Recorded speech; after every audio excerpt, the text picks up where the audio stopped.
Welcome back to Sleep Nova. Sit back, relax, and don't forget to comment where you're watching from down below. It's amazing seeing people all around the world supporting my small channel.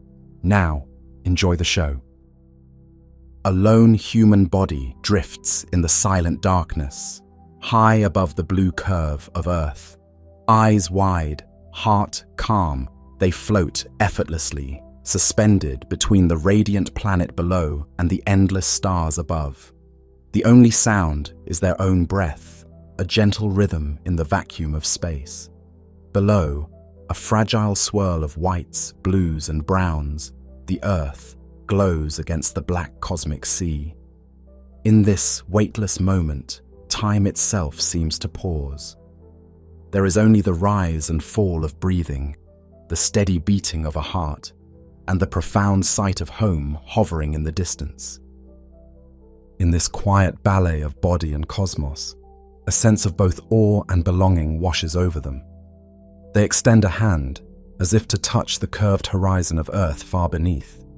Cities sparkle faintly on the night side like scattered embers. Daylight paints clouds and oceans in brilliant hues. The atmosphere is a delicate halo, a thin shell of life clinging to a solitary world. From up here, there are no borders, no sounds of human hustle, just a silent, spinning sphere and the tiny figure gazing down, wondering. The human body, unbound from gravity, moves with slow grace, a gentle turn, a slow tumble, like an infant cradled in the womb of space. For as long as humans have walked the Earth, we have dreamed of this view. We have imagined ourselves among the stars, our stories reaching upward when our bodies could not. Ancient poets and storytellers looked up at the night sky and populated it with their hopes and gods. Perhaps this drifting soul remembers some of those old tales, of a Chinese goddess, Chang'e, carried to the moon by the elixir of immortality, of the winged Icarus who flew too close to the sun, of heavenly ladders and chariots carrying mortals skyward in mythic flights. In every culture, the sky was the realm of the divine and the impossible, and yet we were drawn to it, hearts full of longing.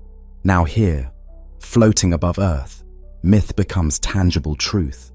The stars no longer feel out of reach. The person floats as if in a dream, fulfilling an ancient yearning written into our very bones. In this moment, the boundary between dream and reality blurs. The body recalls stories of those who dared to imagine this weightlessness. Perhaps it remembers the science fiction tales devoured in youth, intrepid travelers in rocket ships, space stations spinning with artificial gravity, cities on Mars beneath pink skies. Those fictions were the seeds of our reality. They carried the torch of the old myths, keeping the spark alive through centuries until technology could catch up. The lone figure in orbit closes their eyes, feeling the warmth of the sun on their face, unfiltered by any atmosphere. They think of those who imagined this moment long ago. A writer in ancient Greece who told of a ship whisked to the moon by a waterspout, a Renaissance astronomer who wrote of demons carrying voyages into the heavens, a 19th century novelist who fired a space capsule from a giant cannon. All those dreams, absurd and beautiful, have led to this quiet instant above the Earth. Slowly, they open their eyes again. Tears would float free in this microgravity, but there is only wonder, no sadness.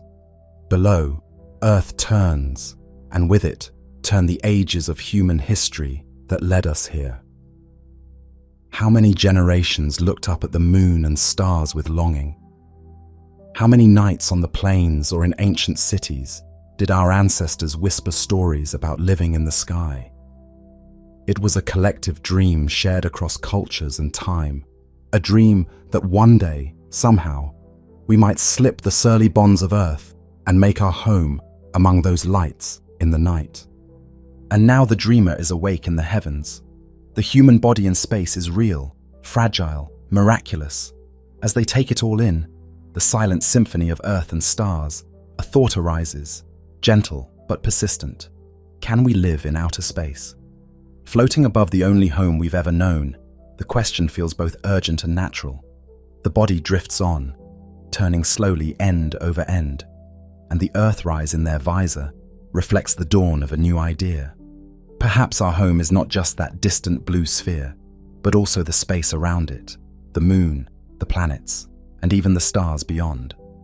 Perhaps this is the first step of a long journey outward. In the depths of those eyes staring into the cosmic abyss, there is courage and curiosity. The same traits that drove explorers across oceans now carry us beyond our atmosphere. The human in orbit gently pivots to look away from Earth, out into the star-speckled darkness. There are no familiar landmarks there, only infinity. It is beautiful and terrifying all at once. The Milky Way spills its pale light, and one cannot help feeling both tiny and grand. Tiny as a speck in an unfathomable expanse, yet grand as a bearer of consciousness, a piece of the universe that can behold itself. They stretch out their arms as if to embrace the cosmos. In the emptiness, one feels an unexpected fullness, a connection to all of humanity, to those on Earth below, and to those who will someday venture further. Floating here is not an escape, but a homecoming of a different sort, a return to the stars that forged the atoms in our bodies. We are children of the universe, and now, finally, we have begun to come home. The radio crackles with a distant voice. Mission control, a reminder of the links that still tether this Voyager to Earth. The spell of absolute solitude gently breaks, but the sense of reverie remains. As the astronaut responds and prepares to return to the space station nearby, their heart lingers on that profound question. Can we live in outer space? Not just visit for moments like this, but truly live, work, love, and build a new world out here. In the serene silence, with Earthlight glinting off their visor, they know the answer lies ahead, in both dream and effort. Humanity's story has always been one of pushing frontiers, of making the imagined real. The body takes one last, slow turn, Earth filling the view once more. The journey back to the station is brief, a small thruster firing to guide them home. But the mind travels far beyond, envisioning what life among the stars might one day mean. With a gentle grasp, the astronaut re-enters the airlock of the orbiting habitat. One small step in microgravity, one giant leap carried in the heart. As the hatch closes and pressurizes with a hiss, they hold on to that feeling of floating freely above the world. It is the feeling of a dream becoming reality, of ancient myth finding new form, of humanity extending its reach. It is the beginning of a story of whether we can leave our cradle and learn to live in the cosmos. Inside the space station, the astronaut removes their helmet. Sweat floats as tiny droplets before being caught by a cloth. They tether themselves to a wall, though here it is just another surface, to keep from drifting. As they pause, they recall how impossibly distant such a moment would have seemed to our ancestors. Yet this station, this life in orbit, did not appear overnight. It was built on generations of dreaming and decades of trial and error. The notion of living away from Earth has always been with us, first as myth and fantasy, and then as concrete science and engineering. Centuries ago, long before the first rocket pierced the sky, people were already envisioning voyages beyond Earth. In ancient China, storytellers recounted the legend of a civil servant, Wan Hu, who fastened rockets to a chair in a bid to reach the stars, a mythic tale of ambition that hints at our age-old desire to escape gravity. The Greeks told of the philosopher Lucian's imaginary trip to the moon, carried by a great whirlwind, discovering odd lunar societies. A playful fantasy, but one that treated the moon as a place one could truly visit and even live. In the 17th century, Johannes Kepler wrote a story, Somnium, about a journey to the moon assisted by supernatural forces, in which he speculated earnestly about moon-dwelling creatures and the challenges of surviving in lunar conditions like cold and vacuum. Each tale, from the whimsical to the scientific, added a brushstroke to a growing portrait of life beyond Earth. The dream only intensified as knowledge grew. By the late 19th century, writers like Jules Verne took these dreams and grounded them in calculation and steel. Verne's novel, From the Earth to the Moon, imagined a colossal cannon shooting a crew in a bullet-shaped capsule into space. It was fanciful in execution, yet remarkably prescient in details. He calculated trajectories and launch sites, inspiring real engineers. Around the same time, H.G. Wells mused about anti-gravity metal in The First Men in the Moon, conjuring an underground lunar civilization. These early science fiction visions served as both entertainment and blueprint. They whispered that living in space was not just myth, it could perhaps one day be real. As the astronaut secures their helmet to the wall, they recall another figure who straddled the line between fiction and reality, a Russian schoolteacher named Konstantin Tsiolkovsky. In the late 1800s, Tsiolkovsky, inspired by Werner's stories and the gleam of the stars above, began to work out the mathematics of spaceflight. He dreamed of weightless habitats orbiting Earth, where people would float in cylindrical shells and grow plants in greenhouses to survive. Earth, he wrote, is the cradle of humanity, but one cannot remain in the cradle forever. That rallying cry from a quiet man in a provincial town became a mantra for the new century. Across the ocean, an American named Robert Goddard and a Transylvanian-born Hermann Oberth also believed passionately that humanity could break free of Earth. They built small rockets, tested strange fuels, and scribbled equations late into the night, often ridiculed for their moon-mad ideas. But they persevered. The space station vibrates ever so slightly as a guidance thruster fires to adjust its orbit. The astronaut smiles, thinking how that gentle push traces its intellectual lineage back to those early rocket pioneers. By the mid-20th century, rocketry had leapt from theory to practice, though initially for war. The roar of the V-2 rockets over Europe during World War II was a sinister harbinger, but in the rubble of that conflict, the seeds of human spaceflight were found. Engineers who once built weapons turned their eyes upward, repurposing technology for exploration.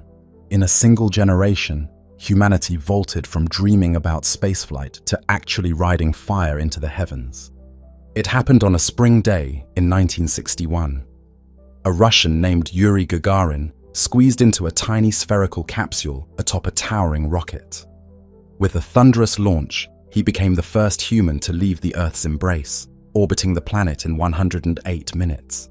As he gazed down on the Earth, the first of us to see our world from above, Gagarin reportedly marveled at the beauty of it, at the thinness of the atmosphere. When he safely returned, the world erupted in celebration and astonishment. The impossible had become possible. The cradle's grip was loosened, if only for a single orbit. After Gagarin's leap came a cascade of milestones. Americans sent John Glenn orbiting soon after, and just 8 years later, in 1969, Neil Armstrong's boot pressed into the grey dust of the moon. For a moment, it seemed all of humanity stood on that desolate lunar sea with him, hearts pounding as he uttered about one small step and a giant leap. In that grainy broadcast, the ancient dream of living in space found its first foothold on another world, if only briefly. The Apollo astronauts spent mere hours or days on the moon, camping in fragile landers. Yet, as they looked up at the marble of Earth hanging in the black sky, they carried back a message: that we could physically exist on another world, albeit for a short time, and that our own planet was both beautiful and heartbreakingly isolated. Back on Earth, those brief extraterrestrial adventures ignited imaginations anew. In the 1970s, even as the moon missions ended, thinkers like Gerard O'Neill asked, why not build our own colonies in space? Why only visit moons and planets when we could create habitats free floating in the void, crafted by human hands to be like Earth? Concepts for gigantic rotating cylinders in space, miles long and miles in diameter, sprang from serious studies at universities and space agencies. These cylindrical colonies, O'Neill cylinders, as they came to be known, would spin to provide artificial gravity on their inner surface. Inside, they envisioned entire landscapes, fields of green, towns along a curved horizon, perhaps even artificial lakes and clouds, all enclosed by metal and glass and shielded from deadly cosmic radiation. Artists painted these dreams in vibrant detail, children flying kites in alien sky blue light, families picnicking in orbit with the Earth itself, a distant jewel in the sky. These were no mere fantasies. They were backed by thick engineering reports, calculations of how many tons of metal and water would be needed, how to harvest materials from the moon or asteroids to build them. For a moment in human discourse, living in space was not just a far future possibility. It felt on the cusp of tangible planning. But reality, as always, proceeded in smaller steps. The astronaut aboard our modern station knows this intimately. Before humanity could build floating cities, we had to learn how to survive for days, then weeks, then months beyond Earth. The 1970s brought the first true space habitats, though humble. The Soviet Union's Salyut stations and America's Skylab were early attempts, a few modules linked together, cramped and Spartan inside. Cosmonauts and astronauts lived in these tin can homes for a few months at most, learning how to sleep in weightlessness, how to eat, how to stay sane in a very finite, up-downless world. Skylab, with its roomy workshop, even allowed 3 men to spend about 3 months in orbit, conducting experiments and gazing back at Earth through a golden window. They famously snuck in time to simply watch the Earth go by, and once, feeling overwhelmed by ground control's busy schedule, they took an impromptu day off, a gentle rebellion reminding everyone that humans, not robots, lived up there with human limits and needs. Lessons accumulated. In the 1980s and 90s, Soviet cosmonauts aboard the space station Mir pushed human endurance further. They stayed not just months, but over a year in space, showing that our bodies and minds, while strained, could adapt to long durations away from Earth. Mir was a true long-term home off Earth's surface, rickety at times, cluttered with equipment and the personal touches of its crew, photos of family taped to walls, a guitar floating in a corner, occasional motes of bread or dust caught by sunlight in the cabin air. It was in those years that living in space transformed from an abstract question into a day-to-day reality for a select few. People learned to function in microgravity not as an expedition, but as a lifestyle, albeit a challenging one. Men and women orbited Earth for hundreds of days, experiencing how solitude and microgravity affect hearts, bones, and minds. They found ways to cope and flourish, exercising their muscles with rubber bungees and treadmills, sharing jokes and routines to keep morale high. All these moments, the triumphs of Gagarin and Armstrong, the slow, steady work aboard Salyut, Skylab, and Mir, were stepping stones. They answered some basic questions and raised new ones. We learned that humans could eat, sleep, and work in microgravity. But what about truly living, starting families, building societies? That remained the stuff of speculation, even as the practical groundwork was laid. The International Space Station, where our astronaut now floats, is the heir to those early stations. It is a gleaming lattice of modules, as long as a football field, assembled piece by many nations. Since the year 2000, there has not been a single day when humans were not living in orbit. Generations have now been born who have never known a time when the glow of an inhabited spacecraft couldn't be seen moving across the night sky. So, as the astronaut secures their gear and moves through the station's corridor, they are walking, or rather drifting, through the halls of what was once pure fantasy. Here, living in space is ordinary in its basics. There are bunks for sleeping, a galley for preparing meals, laboratories full of humming machines. And yet, it is extraordinary too. Just outside the thin walls lies vacuum and infinity. Every inch of this habitat is a triumph of human ingenuity and cooperation. Water is recycled from breath and sweat. Oxygen is generated from water by electrolysis, and a carefully maintained balance of air keeps them alive. The station is a bubble of Earth's environment transplanted into space, a tiny, fragile bubble that requires constant vigilance. It took thousands of people on Earth to design, build, and maintain this lifeboat in the void. In floating here, among humming computers and the soft whir of air filters, the astronaut feels the presence of all that history. The myths, the stories, the equations scribbled on paper, the fervent work of engineers, the bravery of early spacefarers. This place, this moment, is built atop all of that. And still, it is only the prologue to a much grander saga that is yet to come. For the question remains, can we truly live in outer space? We have learned how to survive for a while. We have visited the moon and inhabited low Earth orbit continuously, but survival is not the same as living fully. To live in outer space means to make it our home, not just a campsite. It means confronting challenges our ancestors never faced and solving problems our legends never imagined. The astronaut gently propels themselves toward the observation cupola, a domed window on the space station that offers a panoramic view of Earth and the cosmos. As they peer out at the blue planet below, now passing over a sunlit ocean, they consider how far we've come and how far we have yet to go. The station's orbit traces a path through day and night, and each sunrise illuminates the curved horizon with a golden glow. With each dawn, a new chapter in the dream of space living begins, built on the foundation of all the history that got us here. We are on the threshold. In that astronaut's reflection is the face of humanity, filled with determination and curiosity. The ancient dreams have led us to the present reality. Now the present reality asks us to dream again, this time with hard-earned wisdom guiding fancy.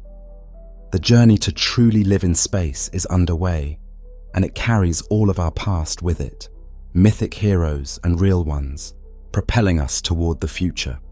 Humanity did not leap into the cosmos without introspection. Back in the early 21st century, as it became clear that technology might soon allow migrations beyond Earth, we faced pivotal questions. Who gets to go? On what terms? In the beginning, spaceflight was the domain of a few highly trained astronauts, chosen by governments through rigorous criteria focusing on skills, fitness, and mission needs. They were envoys of all humankind, but they were also elite, representing nations and carrying the prestige of their homelands into orbit. As the dream of settling space moved from fiction toward reality, it sparked both excitement and anxiety in societies worldwide. Some feared a future where only the rich or powerful could escape to space habitats, leaving the less fortunate behind on a troubled Earth. Science fiction had explored those dystopias in cautionary tales of orbiting gated communities, and society took those warnings to heart. It was crucial to ensure that space did not become just another arena of inequality. Early efforts to democratize space access began with symbolic gestures.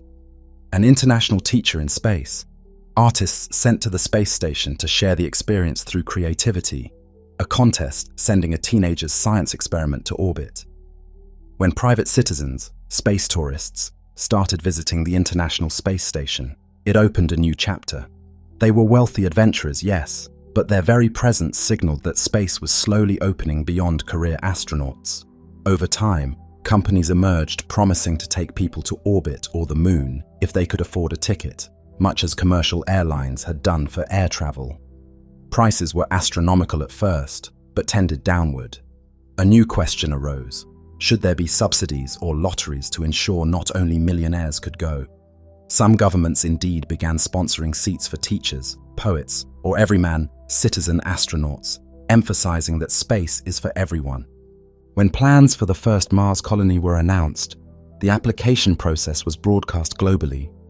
Thousands of hopefuls from every country sent in videos and essays, volunteering for what might be a one-way trip, at least for many years. Selection committees labored to balance skills. Farmers, engineers, doctors, technicians, psychologists, with human elements. Could these people get along in a tin can on a hostile planet? Did they represent the diversity of Earth's peoples? The world watched and debated. Reality TV shows even cropped up dramatizing the selection, which some criticized as trivializing a solemn endeavor. But it showed that humanity at large was invested. Going to Mars was not just a governmental project, it was a human project. Ethicists weighed in. How do we obtain informed consent for a mission with such uncertainty and risk? Is it right to let people effectively exile themselves to a barren world? Others argued it was akin to the great seafaring explorations or pioneer migrations of history. Bold and dangerous, yes, but driven by our intrinsic push to explore and settle. The difference? Those historical colonizations often displaced or harmed others, native peoples, exploited labor. On Mars or the Moon, there were no indigenous people, only an environment and perhaps microbial life to consider. So our moral focus shifted to preserving those environments scientifically and not contaminating them recklessly. Robotic probes had tried to ensure Mars was mostly sterile before humans arrived, but people inevitably carry Earth microbes on their skin and clothes. Thus, protocols were in place. Mars habitats would be isolated and waste sterilized. The search for Martian life would continue, so that if we found even a hint of native biology, we could adapt our plans to avoid harming it. Some advocated that certain zones of Mars be designated off-limits, planetary parks for science only. We would, in effect, impose a principle of do no harm as much as possible, extending respect even to a potentially lifeless but scientifically precious world. Within human society, there was an understanding that those who go to space carry the responsibility of all humans. Early Mars settlers took oath-like pledges reminiscent of explorers' vows. They knew their actions could set precedents. If they claimed territory or behaved recklessly, it could sow conflict. Thus, international treaties were reaffirmed and extended. No nation can own celestial bodies. Mars and beyond belong to all humankind. Any colony would ideally operate under a framework that included many nations or a new collective governance. But how to govern a colony millions of kilometers away? Some on Earth fearfully imagined a Mars that one day might declare independence and spark Mars versus Earth tensions. Others were optimistic, picturing inclusive political structures, a kind of United Nations of space, where Earth nations and off-world colonies sat together. In any case, these concerns made one thing clear. Living in space isn't just engineering, it's society building. We would need new laws and norms. If a child was born on Mars, what citizenship would they have? Earthling or Martian? Early on, it was decided they'd hold the citizenship of their parents' home nation, or perhaps a special Earth passport, until Martian self-governance developed. And what about justice in space? An international space treaty was expanded to cover crimes or disputes, a framework where Earth-based courts might have jurisdiction until colonies set up their own legal systems consistent with human rights. Who gets to shape all this? By necessity, those who went first shaped much of it.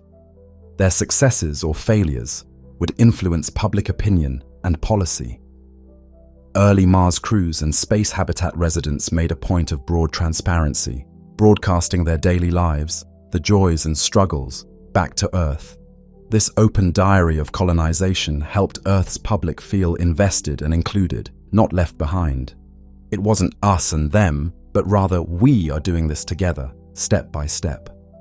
When a crew member on Mars expressed homesickness looking at Earth in their sky, or two settlers in a moon base had a personal conflict they needed to resolve, those stories, shared carefully, humanized them.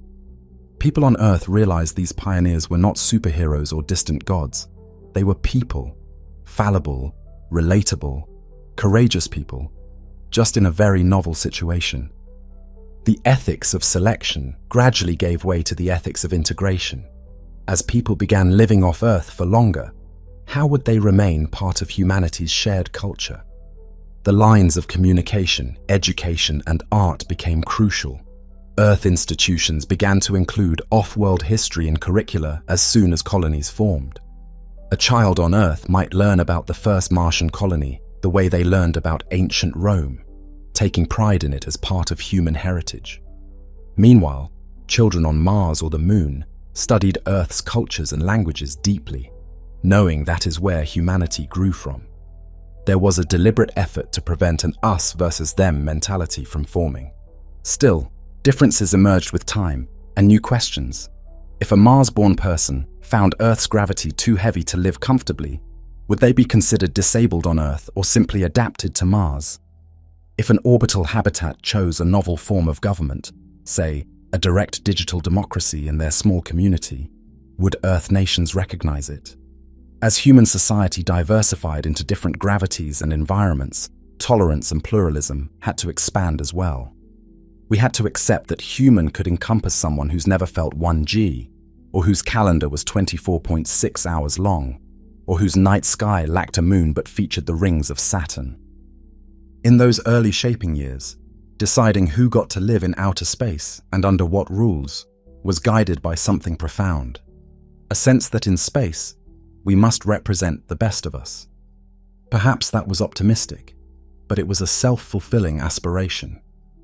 The people who chose to leave Earth largely did so out of idealism and scientific passion. They carried that idealism with them. They named their new habitats things like Harmony or Shackleton, after explorers, or gave them names from many languages to reflect unity. They drafted charters echoing the Universal Declaration of Human Rights, ensuring that regardless of the strange new circumstances, fundamental human dignity was upheld. Mistakes happened. No society, new or old, is perfect. But a conscious effort was made not to repeat historical injustices in this fresh arena. For example, when corporations attempted to monopolize asteroid mining zones or patent essential space resources, international bodies and public outcry pushed back, crafting agreements, like updated outer space treaties, to treat these resources as the common heritage of mankind. Space belongs to all humanity was not just a slogan, it was written into policy. There was no space police to enforce these ideals beyond the reach of Earth, but collective pressure and the moral authority of the international community generally held sway. After all, early space settlements still needed Earth's support, goodwill, and markets.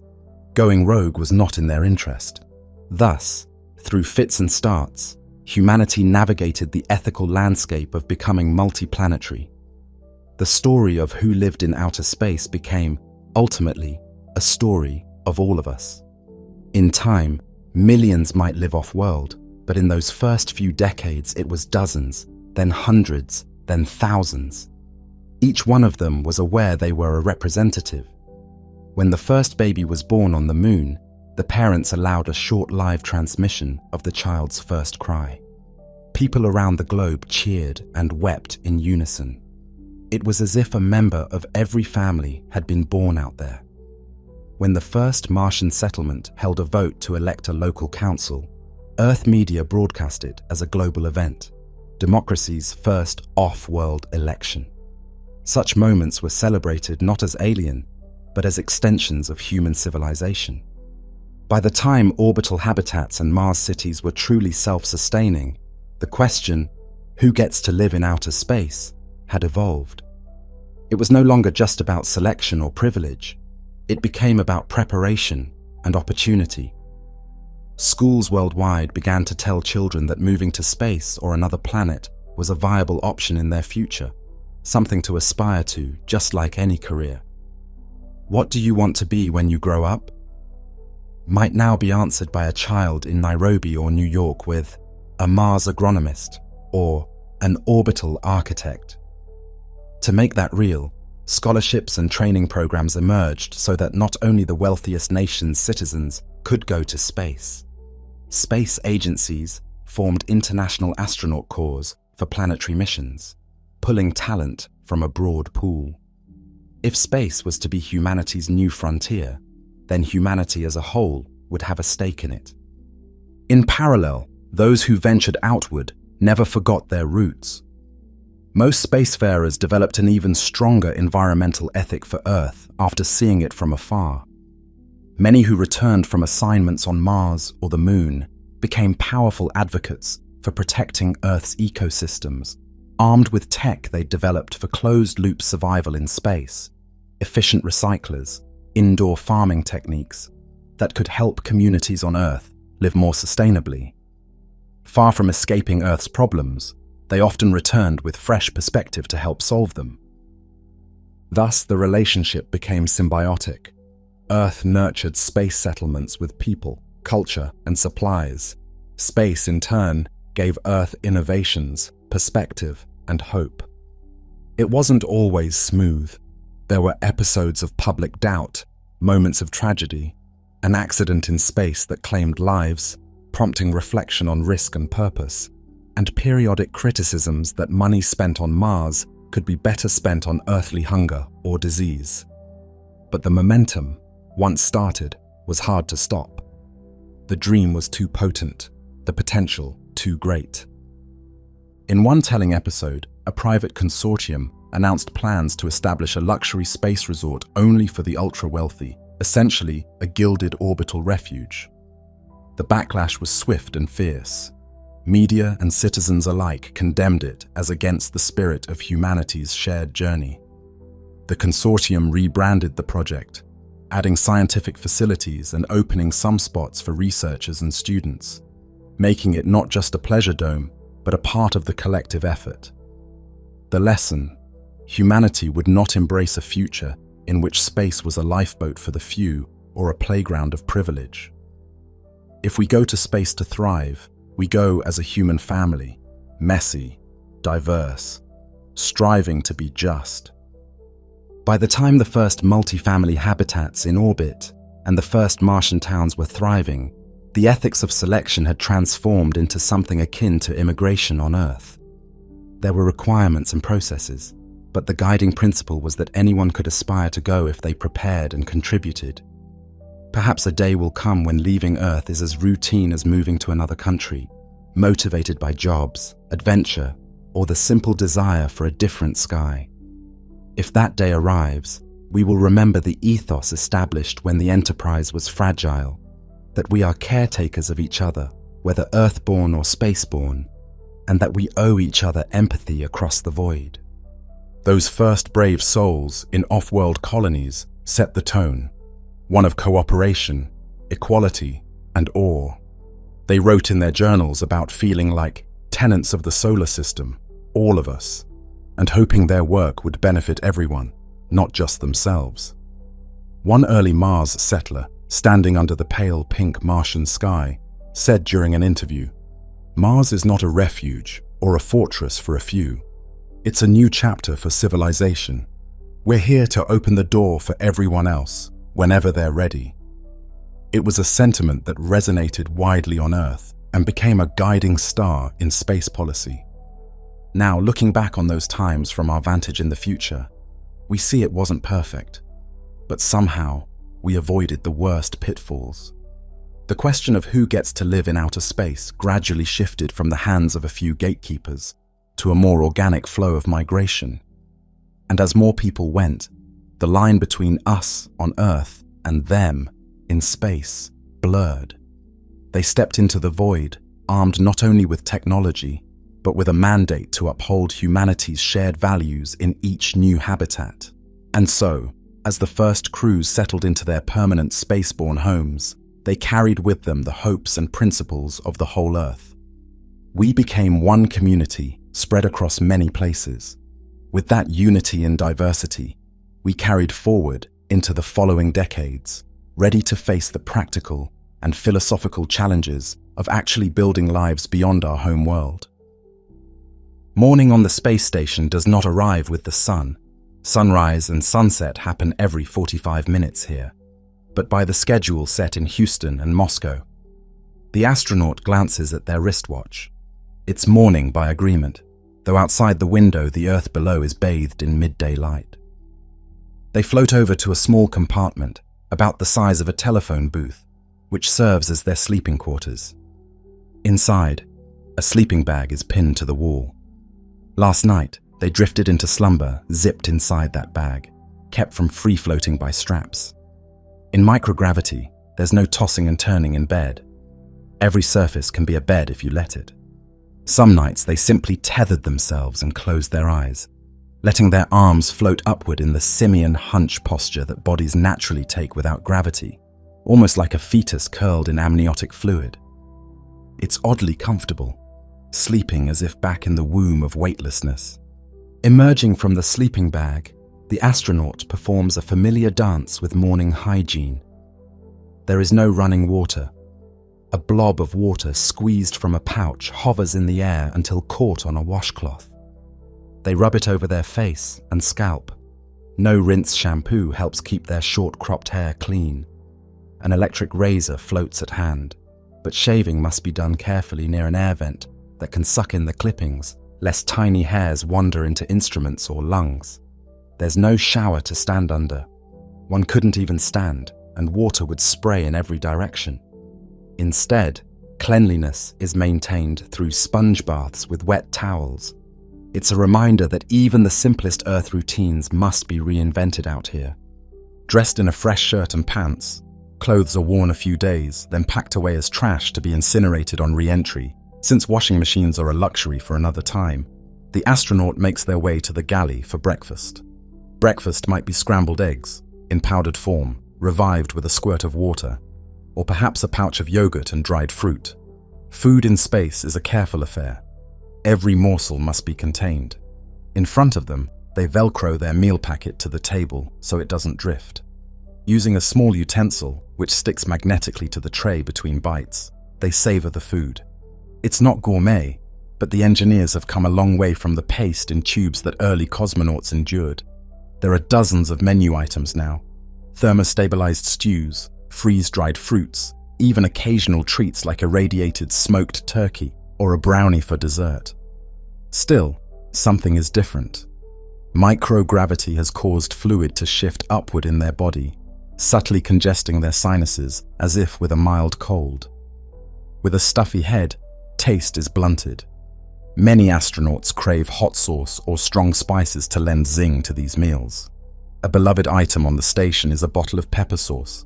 A few drops, carefully applied and stirred so they don't float off as burning droplets, can make rehydrated eggs taste almost like home. As they eat, they gaze out a nearby viewport at Earth. Drifting over the Middle East now, golden deserts and a ribbon of the Nile, this view never ceases to captivate. This daily communion with Earth below is more than recreation. For many spacefarers, it's a mental lifeline. They might spot their country, even their hometown, in a single sweep of the eye. It brings perspective and comfort, a reminder that though they live in the sky, they remain connected to humanity on the ground. Breakfast done, the astronaut cleans up, stowing wrappers and pouches for disposal. Now the workday begins. On the schedule, maintaining the life support systems and conducting several science experiments. But before any heavy work, there's a crucial daily task: exercise. In orbit, without gravity's pull, the human body begins to change in subtle and not so subtle ways. Our bones and muscles evolve to work constantly against weight. Take that away, and they start to weaken at an alarming rate. Already, after some weeks in space, our astronaut has experienced it. Legs thinning a bit, muscles not used for posture starting to shrink.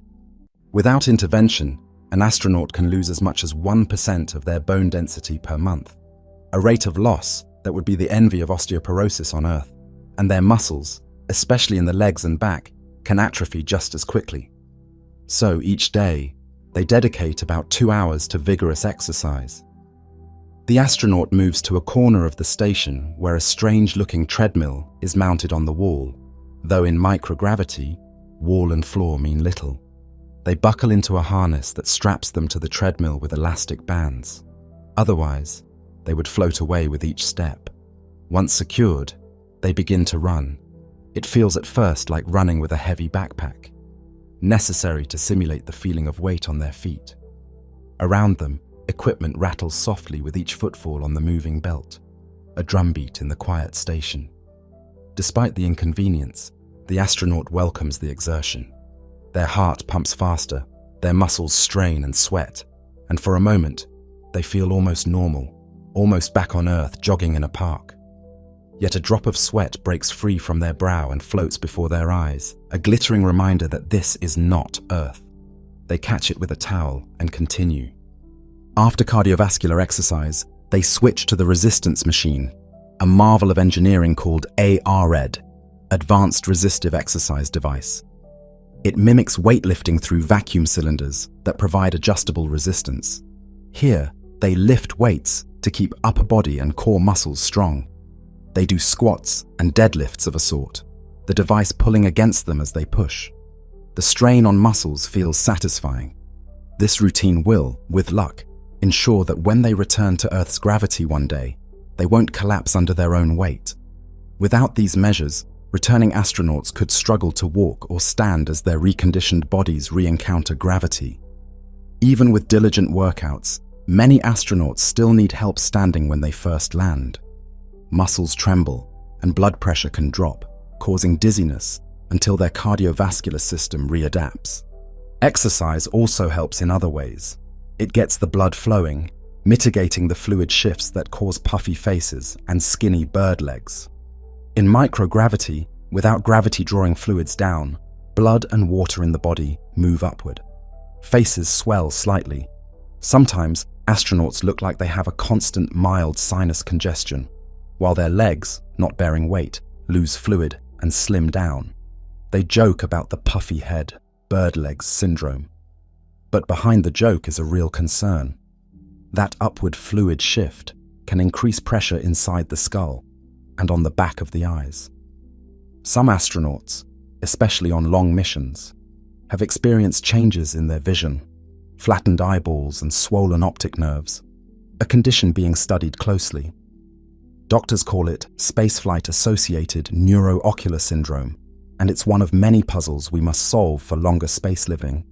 Our astronaut diligently performs extra eye exams when asked, pressing their face against a device that uses ultrasound to image their retinas.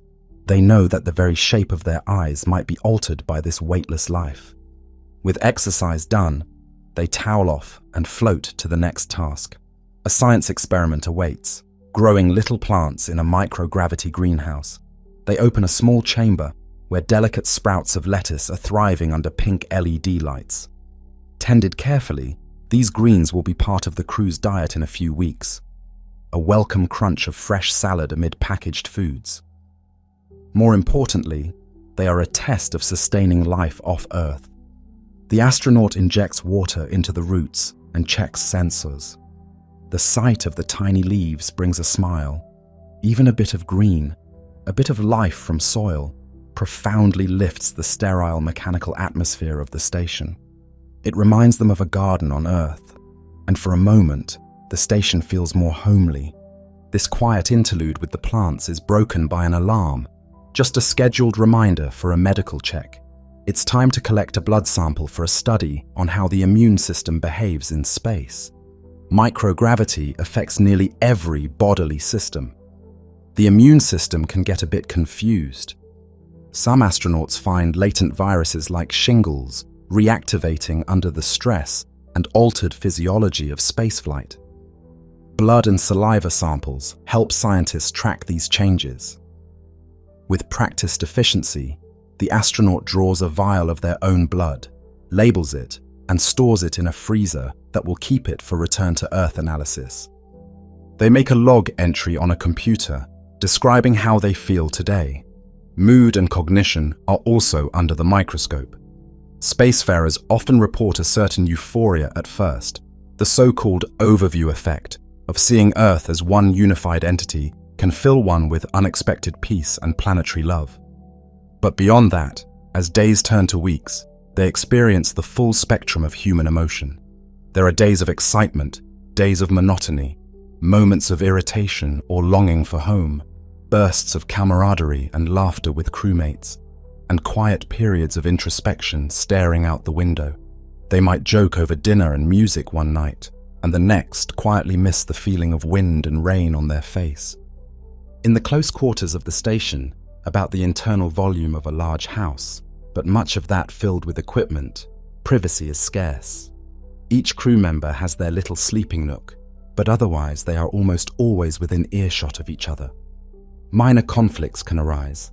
A mislaid tool or a forgotten checklist can spark annoyance that must be carefully managed. They are professionals, trained to cooperate, but they are human too. On Earth, one could walk away after an argument. Here, there's nowhere else to go. So communication and patience become their own vital life support systems. Our astronaut scribbles a candid thought in a private journal. Dreamed of the forest behind my childhood home last night. Could smell the pines. Woke up floating. These journals are encouraged by psychologists. They give crew members a safe outlet and provide researchers insight after the mission into their mental states over time. It's all part of learning how isolation and confinement affect humans when it's not just a week-long mission, but months and eventually years. The workday continues. Maintenance is constant. Filters need cleaning. Devices must be recalibrated. The station is like a small town with a never-ending to-do list. Air and water systems to check, communications gear to update, scientific apparatus to tend. In between tasks, the astronaut steals glances out the window. The station passes over the Pacific now. A broad swath of ocean shimmers under the sun. In the distance, a curl of a tropical cyclone draws their eye. A massive weather system silently swirling. They snap a photo. Capturing Earth's wonders is a favorite pastime and also an important science activity. Those photos help track environmental changes, and, for the astronaut, taking them is a form of artistic expression and connection to home. By late afternoon, the crew reconvenes for a planning meeting with mission control. A disembodied voice from home, running through tomorrow's agenda and receiving updates about today's. Though separated by 400 kilometers of void, the astronauts and ground teams form a single community. They even share jokes over the loop. Mission controllers know the value of morale.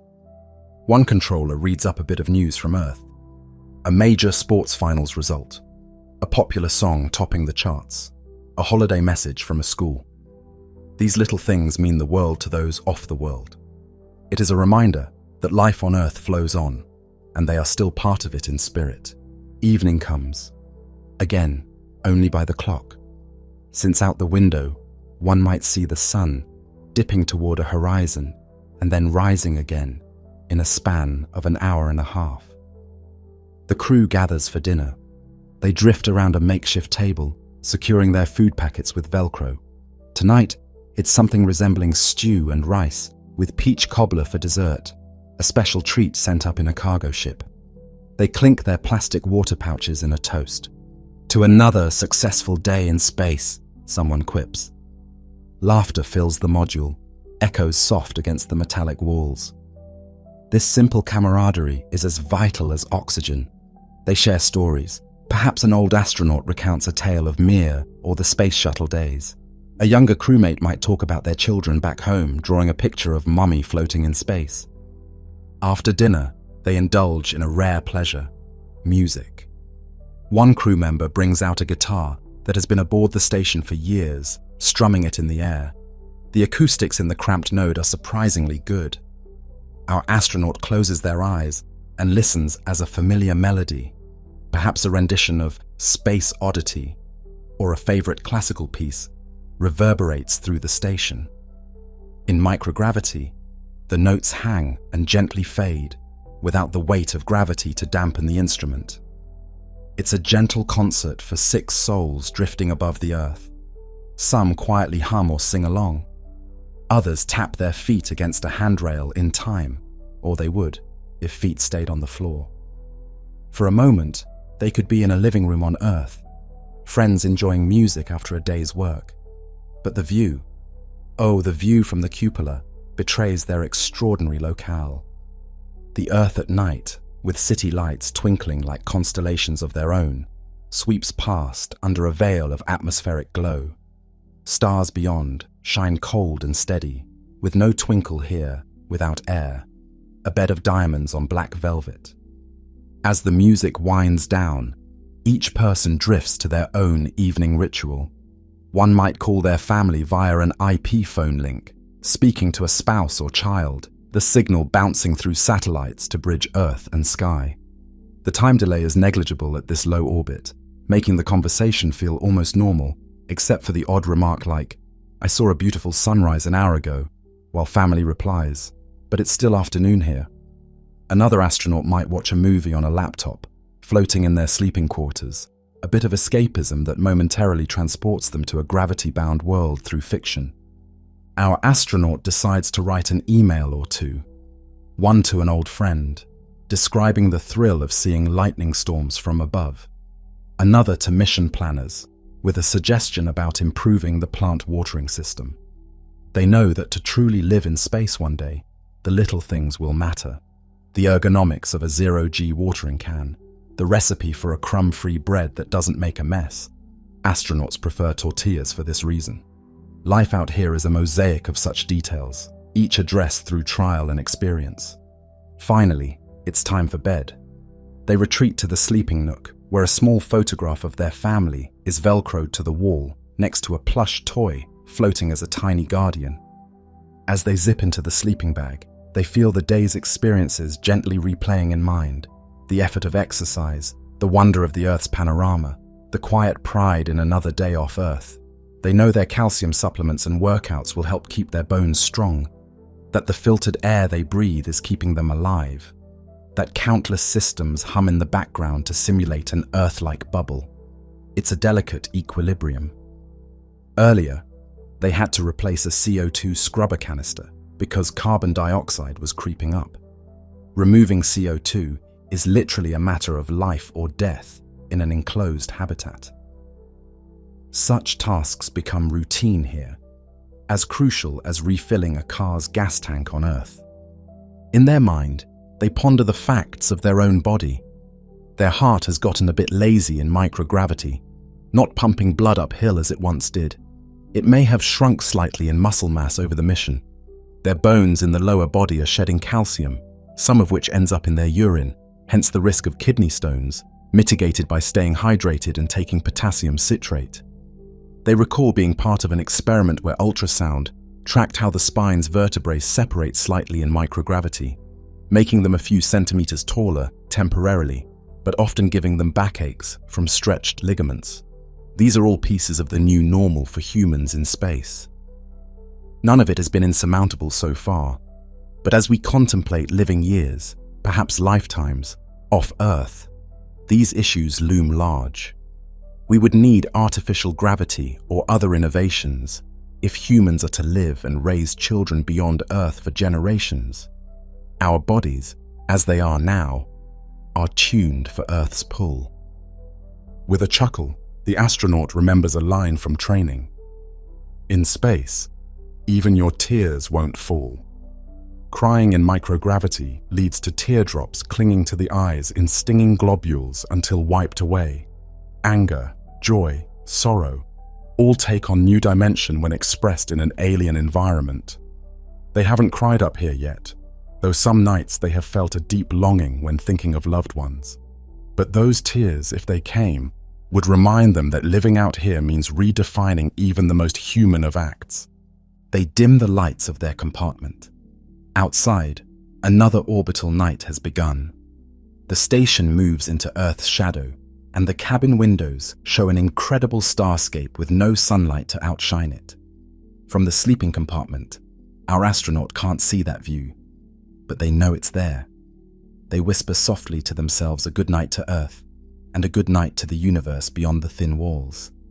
Here, in this metal cocoon, a human being lives, not as a visitor in space, but as a resident, however temporary. It's a life filled with both magic and mundane, as any life is. Sunrise over the ocean one moment, cleaning an air filter the next. As they drift to sleep, their body relaxes into weightlessness, spine lengthened, arms floating free. In the coming days, new challenges will arise. Perhaps a minor equipment failure to fix, or an experiment yielding surprising data about how microbes behave in microgravity. But for now, in this moment of repose, the astronaut embodies proof that humans can indeed live, eat, sleep, work, and find meaning beyond the Earth. The station is a small world unto itself, a testbed for human life in space. And yet, this is just one small step toward answering the larger question. Living on a station a few hundred kilometers from Earth is one thing, comforting in its proximity. The crew sees Earth every day, has quick communication with mission control, and can return home in an emergency aboard spacecraft docked at the station. The next phase of this grand human project will be far more daring, to live on the Moon, on Mars, or voyaging in deep space, where Earth is a tiny dot and help is distant. As our astronaut drifts into slumber, they dream of the future. A future where the lessons learned in this orbital home will carry humans farther, to new worlds, and perhaps one day to permanent homes away from the cradle of Earth. One day, not very far in the future, an astronaut much like the one on our station will step out of a lander and onto the surface of Mars. In the thin, cold air of that Martian dawn, sky-tinted butterscotch by dust, they will become an alien on an alien land. And yet, they will be home, in a sense, because home is where humans learn to live. Picture it. A small cluster of habitats stands on a flat plain near the foot of a rusty hill. The habitat modules are cylindrical and covered in reddish soil, piled thick for radiation shielding. They are connected by pressurized tunnels, like a string of beads, forming the first human outpost on Mars. Inside one module, a woman wakes from her bunk. She yawns and stretches, feeling the gentle tug of Martian gravity, just over a third of Earth's, enough that she doesn't float, but also enough that she feels light and bouncy. Getting out of bed, she has to be careful not to push off too hard. She's still adjusting to how little effort is needed to move here. It's Sol 45, the 45th Martian day of the mission, and she has work to do.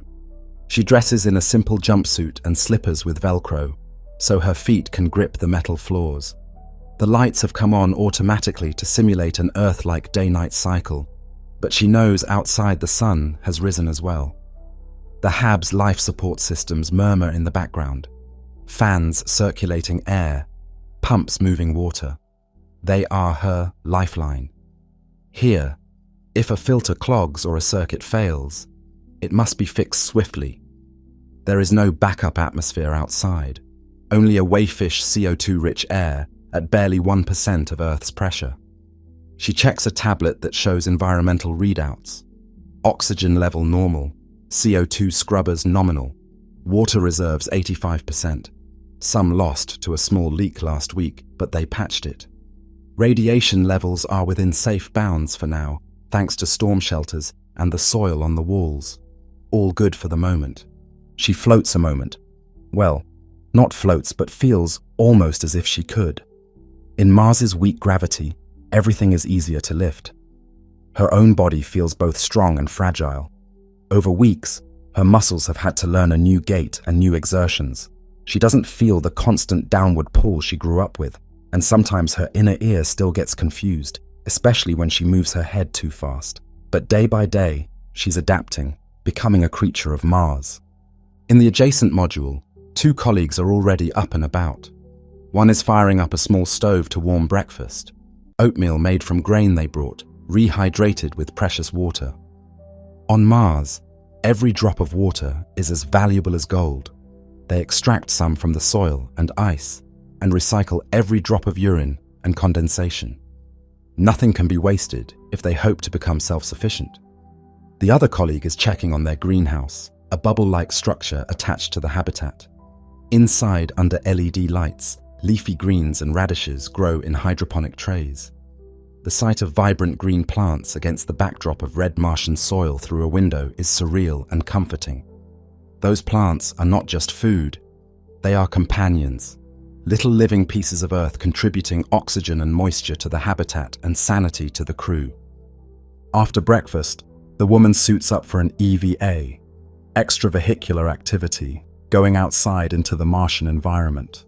She dons a thick undergarment, then the pressure suit's legs, torso, arms, and helmet, checking seals meticulously. Mars may not be as instantly lethal as the vacuum of space, but its air would still suffocate unprotected in moments, and its dust, if inhaled, could wreak havoc on lungs. She works with her teammate to go through the airlock cycle. With a hiss and a clunk, the outer door opens, and for the first time this week, she steps directly onto Martian soil. Beneath her boots, the ground is a fine, powdery dust mixed with pebbles. Her first steps kick up little puffs that drift lazily down, far slower than on Earth. The landscape around her is otherworldly, yet strangely familiar in some ways. Hills and rocks under a salmon sky. Overhead, the sun is smaller than she's ever seen it, but it still shines brightly, casting sharp shadows in the thin air. 2 small moons, Phobos and Deimos, would be visible at certain times, but right now, the morning sky hides them. On other evenings, she has watched Phobos rise and race across the sky in just a few hours, a swift grey speck, and traced Deimos creeping along more languidly. The sight of these tiny moons, once mere names in astronomy books, now familiar companions overhead, always reminds her how different this world is, and yet how it shares with Earth the same celestial poetry, a dance of moons and sun, of day and night. Today's task is to lay more power cables from their nuclear reactor to a new excavation site. They have a compact fission reactor humming a safe distance from the hab, providing steady power day and night, a necessity on a planet where dust storms can linger for months and solar panels might be choked under layers of fine silt. Indeed, a few weeks back, a storm raged for days, turning the sky into a tawny blur. The habitat survived on stored energy and the reactor's steady output, but it was a reminder of how hostile and unpredictable Mars can be. She trundles in her suit toward a half-buried cable spool. Walking in Mars gravity in a spacesuit is an odd shuffle hop, lighter than walking in an Apollo moon suit, 1/6G, where astronauts famously bunny hopped, but still requiring some bounce in the stride to overcome suit stiffness. Behind her golden visor, her eyes scan the ochre terrain. Distant cliffs mark the edge of an ancient crater. To the east, the dawn sun sparkles off something, the ice of a shallow subsurface frost exposed by their drilling, perhaps. Beauty and resources intermix in her engineer's mind. Where there is ice, there is water for life support, for fuel production, maybe even one day for making bricks or concrete. Back inside the main habitat, another crew member monitors her progress via suit telemetry and cameras. Everything in this pioneering base is carefully orchestrated, safety first, through constant communication. However, unlike on the space station, where a call to Houston is instantaneous, communications with Earth now lag and are scheduled. At this moment, Earth is about 12 light minutes away. If she sends a message, a beloved voice from home won't answer for nearly half an hour, if not more. There is no mission control guiding their every move. The crew here have learned to be largely self-reliant, a small tribe of humans on a frontier. They do have scheduled comm windows to transmit data, get news, and consult on big decisions, and yes, to exchange personal messages with loved ones. But the day-to-day operations rest on their shoulders. On Mars, the sense of distance, from Earth, from immediate help, settles in as a serious weight that even the low gravity cannot lift. Yet they are not lonely in the cosmic sense. At night in the hab, when the crew gathers for dinner or a game of cards, they often talk about how connected they still feel. Earth is a bright star in their dusk sky, and the source of voices, albeit delayed, that they hear regularly. They know thousands of people on Earth are following their mission with fascination, that children in classrooms are drawing pictures of them and dreaming of following in their footsteps. The mental support that provides is immense. They carry the hopes of humanity here, which gives them purpose on the hard days. The Martian day, called a sol, is about 40 minutes longer than an Earth day. They've adjusted their schedules gradually to this slightly longer rhythm. Their clocks run on Mars time now. Sunset on Mars, which will come in the early evening local time, is a spectacle of blue hues, dust in the atmosphere causing the sun's light to bend differently than on Earth, so the sky around the setting sun turns a cool blue, while the day sky is butterscotch. She hopes to finish her EVA in time to catch it. On some sols, after the day's work is done, the crew all go out together in their suits, just to stand near the hab and watch the sun dip, sharing a quiet awe. They've jokingly dubbed that ritual Martian sundowners, echoing an Earth tradition, but literally watching the sun down. Moments like that knit their small community together, forming memories that will become the stuff of legends for future Martians. Their plan is to gradually expand this outpost. Already, semi-autonomous robots are piling regolith, Martian soil, into a low berm around the hab as extra shielding and a windbreak. In a few years, new modules will arrive on landing rockets, perhaps an inflatable habitat that can be covered with soil to create a larger living volume. The crew fantasizes about a proper shower or a small centrifuge gym that could simulate Earth gravity for an hour a day. Bit by bit, what started as survival will grow into comfort.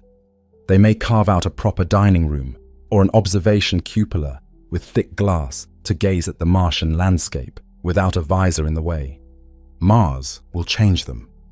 Physically, if they stay long enough, years, they might experience further bone loss beyond what they had in weightlessness during the journey.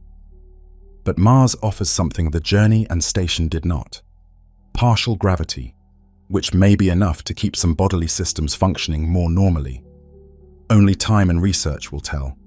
They monitor their health constantly, measuring bone density, muscle mass, blood counts to see if cosmic radiation is doing damage at the cellular level. Mars lacks a global magnetic field, and its thin atmosphere gives little shelter from high-energy cosmic rays. Over a long stay, each person accumulates radiation exposure that on Earth might take decades, raising their risk of cancer or other illnesses.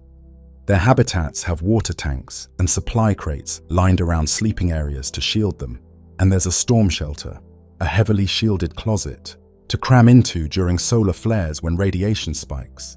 Accepting a higher lifetime radiation dose was part of the bargain of coming here, a risk each volunteer understood.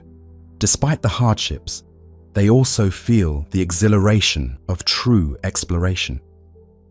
Every time they drive their electric rover over untraveled ground or drill into Martian rock for samples that might hold signs of ancient life, they feel like pioneers in the deepest sense. In the evenings, they catalogue findings, perhaps evidence that eons ago a stream flowed near this base, or the discovery of complex organic molecules in the soil. The search for Martian life, past or present, is ongoing and deeply meaningful. If they find even fossils of microbes, it changes humanity's understanding of our place in the universe. They would have neighbors, albeit long dead and microscopic, in the cosmic ocean. For now, Mars has yielded no incontrovertible proof of past life, but hints in certain minerals and patterns keep them looking. Back inside after her EVA, the woman sheds her suit and checks off the tasks accomplished. She and her crewmate managed to lay the new power cable and also inspected a nearby ridge for a potential construction site for additional solar panels. Her muscles ache pleasantly from the effort. She rehydrates and takes a moment to respond to a message from Earth, a delayed email from her mother, full of encouragement and homely gossip. She smiles at the attachment, a photo of the old oak tree in their yard, its branches heavy with summer leaves. It strikes her that on Mars there are no trees, no birds or flowing water, none of the life that makes Earth so endlessly vibrant. If humans are to live here long term, they will have to bring those things in some form. Greenhouses for trees, artificial ponds for fish, Perhaps one day attempts at terraforming portions of the landscape. That is a project for centuries, altering a planet's climate by releasing trapped CO2, planting hardy engineered vegetation, thickening the atmosphere. She wonders if it will ever truly be possible, or if Mars will always require domes and suits. That's not a question she needs to solve today. Today's question was where to run a cable and how to fix a bulky rover wheel. As night falls, the crew of 4 gathers in their central module for dinner. The habitat interior is cozy now. Dimmed lights, the hum of life support, a lullaby of machinery. They trade jokes about the day's minor mishaps, a dropped wrench tumbling down a hill, a computer crash that required a reboot. They also celebrate their wins. The outpost solar array is now fully wired and doubling their energy input on clear days, and they harvested their first ripe Martian-grown tomatoes yesterday, juicy and bright red. That was cause for a little party. They each savored 2 cherry tomatoes, eating them slowly with a pinch of salt, marveling at how something could taste both of Earth and of this new world, perhaps a note of Martian mineral tang in the flavor. Small victories like that keep the mission spirit high. After dinner, they continue a tradition started on Sol 1. Each person shares something they are grateful for or a highlight of the Sol. It might seem a bit sentimental, but it frames each day positively. One says, "I'm grateful the reactor's been running without a hiccup for 2 months." Another adds, "I'm happy I got to see that blue sunset. It was stunning tonight." The woman smiles and says, "I'm grateful for my crewmates. Couldn't have laid that cable without you." It's earnest. Out here, gratitude is as essential as oxygen. They share a laugh and know each other's pick-me-ups. And these moments of reflection keep them grounded psychologically, even on an alien ground. They then gather around a tablet to watch a movie together. A decades-old, Mars-themed film for some humor, laughing at what the filmmakers of the past got wildly wrong or surprisingly right. Outside, Mars is silent and cold under a blanket of stars. Inside, human laughter and the sound of reconstituted popcorn, made from a precious bag of kernels, a treat reserved for special nights, fills the habitat. In this moment, Mars is not just a science experiment or a hostile frontier. It is home, at least for now, for these 4 pioneers. And they think about those who will follow. Already, other crews are training on Earth, and plans are drawn to send larger habitats, more supplies, perhaps the components of a 3D printed brick factory or a greenhouse that can support fruit trees. If these first outposts prove that humans can endure and stay healthy, more settlers will come. Perhaps in a couple of decades, a permanent colony will be established with dozens of people rotating in and out, and some opting to stay longer, building families and communities. A child conceived on Mars, is that even advisable with the radiation and lower gravity? Science hasn't answered that yet. Likely it won't happen until we understand more. The crew sometimes muses about the first Martian baby. They imagine the media frenzy and the debates on Earth about the ethics. But if humanity is to truly live in space, those steps will eventually be taken. Mars is a stepping stone further into the solar system. As they drift to sleep in their bunks, the crew might dream of the great volcano Olympus Mons or the deep canyon Valles Marineris, imagining future explorers trekking those wonders. They might also dream of other frontier outposts being established, perhaps a research camp on the icy plains of Jupiter's moon Europa, or rotating cities in free space as O'Neill envisioned, glittering like new stars in the night. Tonight, Earth is rising for them. Out a small, overhead porthole of the habitat, the Earth appears as a bright, blue-white star climbing above the horizon. It's a reminder that, despite being millions of kilometers away, they are still connected to the cradle of life. They carry a piece of Earth in every breath. The nitrogen-oxygen mix in their hab originated from Earth's air, in every bite of food, grown from Earth seeds or shipped from Earth, and in every beat of their hearts. But with each passing soul, they are also forging something new, a way of life distinctly not earthly. One day, when flights become routine and this base grows into a settlement, a newcomer might land on Mars and see how people have adapted, maybe wearing lighter clothing woven with radiation-proof fabrics, following a slightly shifted circadian rhythm, celebrating new Martian holidays, speaking slang that blends Earth languages with terms born of this soil. The history books will mark these early years of Mars habitation as the turning point when humans became a multi-planet species. But for the crew living it, it's less grandiose. It's a series of daily chores, challenges, and joys. It's checking suits, fixing water recyclers, planting seeds, and telling stories under an unfamiliar sky. It's science fiction made mundane and thus made real. They understand that everything they do, from how they deal with boredom to how they maintain their rover, paves the road for those who come next. In the quiet of the Martian night, one of the crew steps into the airlock's intermediate chamber, the porch, just to look through a porthole at the stars.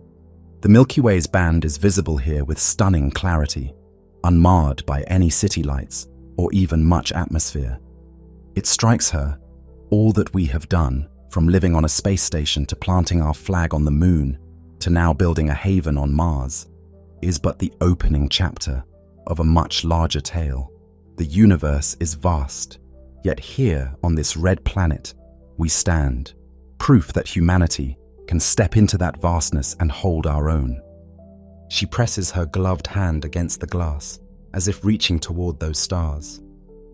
Perhaps one day, humans will go further than Mars, outward to the moons of Jupiter or beyond, carrying our homes with us.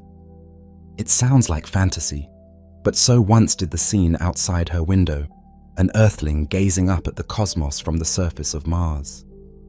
She whispers softly, "Good night, Mars," before retreating inside. In that moment, Mars is no longer just a distant point of light or a mythic god of war. It's a place where someone can say goodnight and mean it, a place that has listeners to hear the whisper. In claiming that simple ritual, humanity quietly stakes its true claim. We belong among the worlds of the sky, not as conquerors, but as gardeners, caregivers, and students learning the ways of new soils. Even as some of us make homes on the moon and Mars, others choose to build homes free in space itself. Far ahead in time, picture an immense cylinder floating at a stable point between Earth and the moon. It is 20 miles long and 4 miles in diameter, rotating slowly once about its axis every couple of minutes. From a distance, it gleams with sunlight on its hull and the glint of giant mirrors angled along its length. This is an O'Neill cylinder, a human-made world in space, an Island 3 colony as dreamed of in the 1970s, finally realized perhaps a century hence. Now, shift perspective. We are no longer the astronaut in a cramped station, nor the pioneer in a Mars habitat. We are an inhabitant of this grand space city.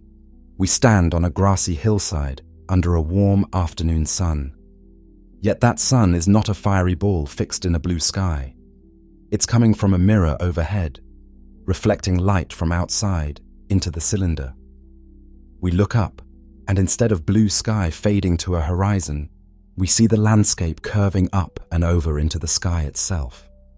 Far, far above, on the opposite inner curve of the cylinder, there are other hills, forests, and even a sparkling lake, all hanging upside down from our vantage point.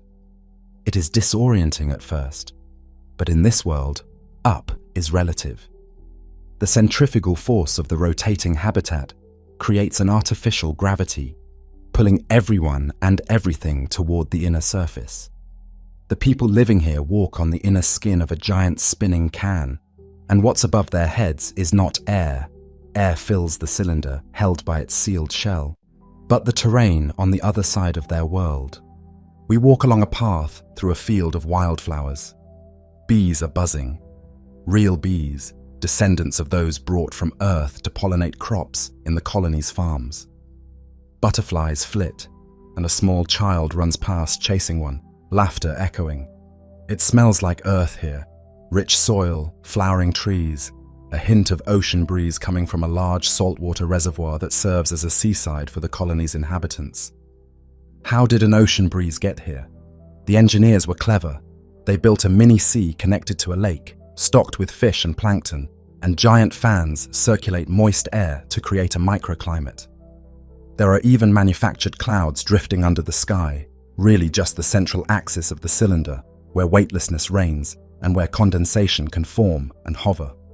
It's a careful balance of technology and nature, a vast terrarium managed by both AI and human ecologists to keep the environment stable and Earth-like. As we walk, we pass farmland, neat rows of wheat and corn that rustle in an artificial breeze, temperature and airflow regulated to simulate a gentle wind.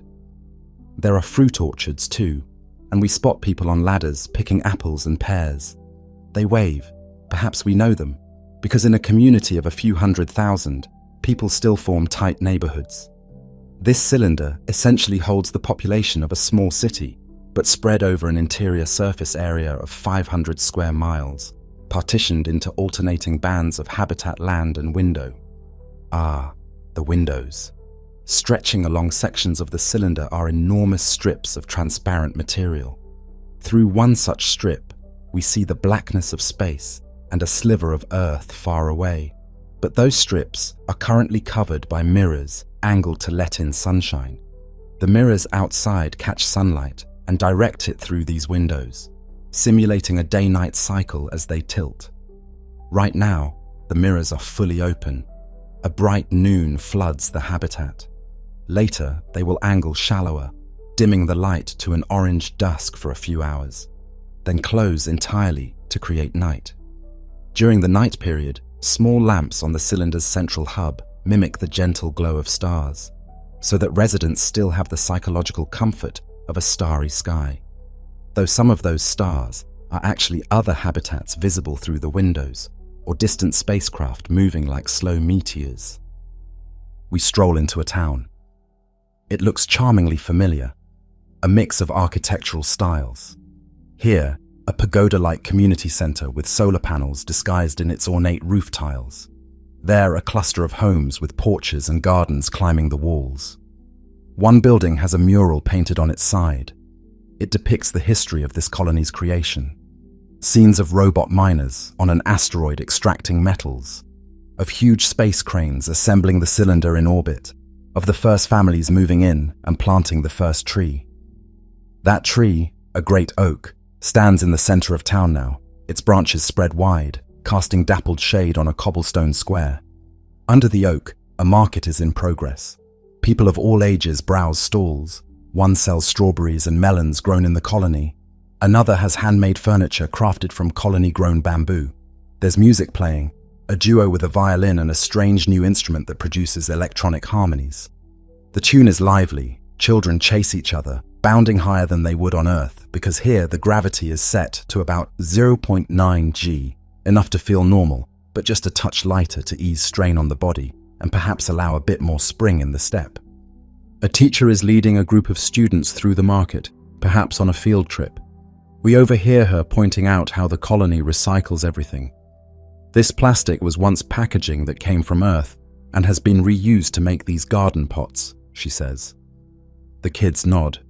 They've grown up with closed-loop living. They know water is recycled endlessly, that yesterday's shower might become tomorrow's soup broth after passing through filters, and perhaps the colony's constructed wetlands, where plants and microbes help purify it. They find it ordinary that the air is monitored by sensors and adjusted by algae tanks that soak up extra CO2 and release oxygen.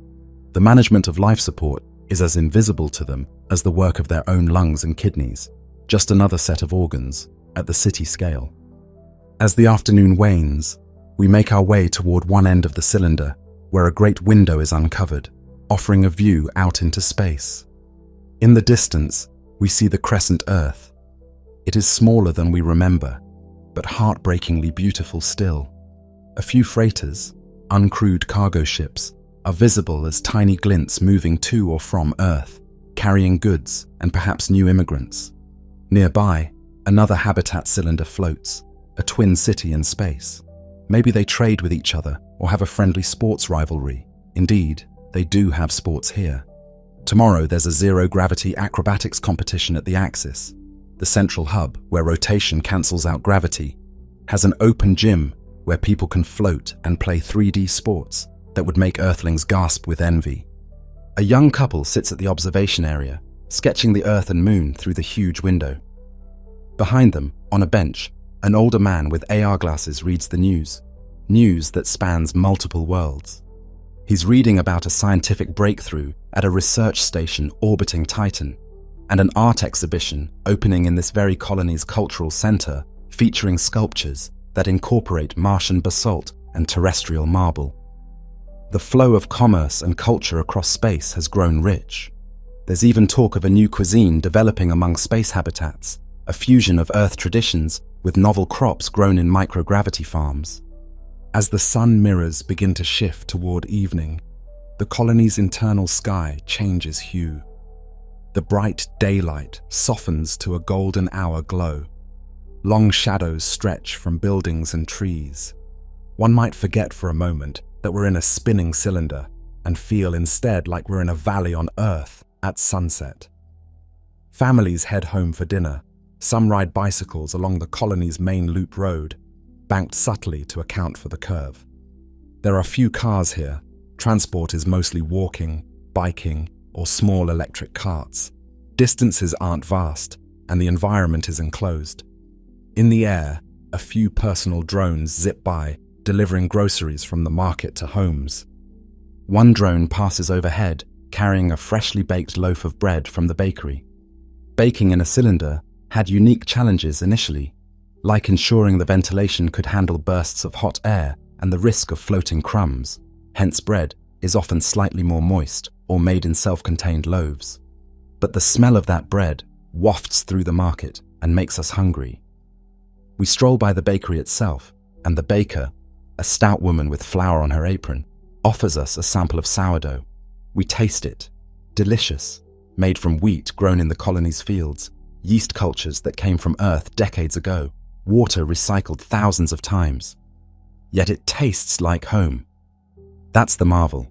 Space habitats like this allow people to carry home with them, to construct an environment where the psychological stresses of alienness are greatly reduced compared to, say, Mars or the Moon. In the early days of space settlement, people debated whether to settle planets or build free-floating habitats. In our scenario, humanity chose both. Planets like Mars offer raw materials, scientific discovery, and the romance of standing on another world. But habitats like this cylinder offer customizable Earth-like conditions anywhere we choose to put them, be it in Earth orbit, at a Lagrange point, or even mobile colonies that could migrate slowly between planets. They were built from the bounty of the asteroids. A single metallic asteroid provided the iron, nickel, and other metals to forge the structure. Lunar mines provided aluminum and silicon for the glass and electronics. Comets or icy moons provided water for oceans and air. They were assembled in space by swarms of robots and human workers over years. Each one was a tremendous investment of will and wealth. But once built, each became a self-sustaining cradle of life, expanding humanity's living space without being limited to planetary surfaces. In the colony's library, a building that might remind one of a grand university library on Earth, though its dome is clearly shaped to hold pressure, we find a section dedicated to Earth literature about space. On terminals, few physical books exist here, aside from symbolic ones. Most are digital for weight reasons. One could read the dreams of O'Neill, von Braun, and others from centuries earlier, and marvel at how ideas turn to blueprints, turn to reality.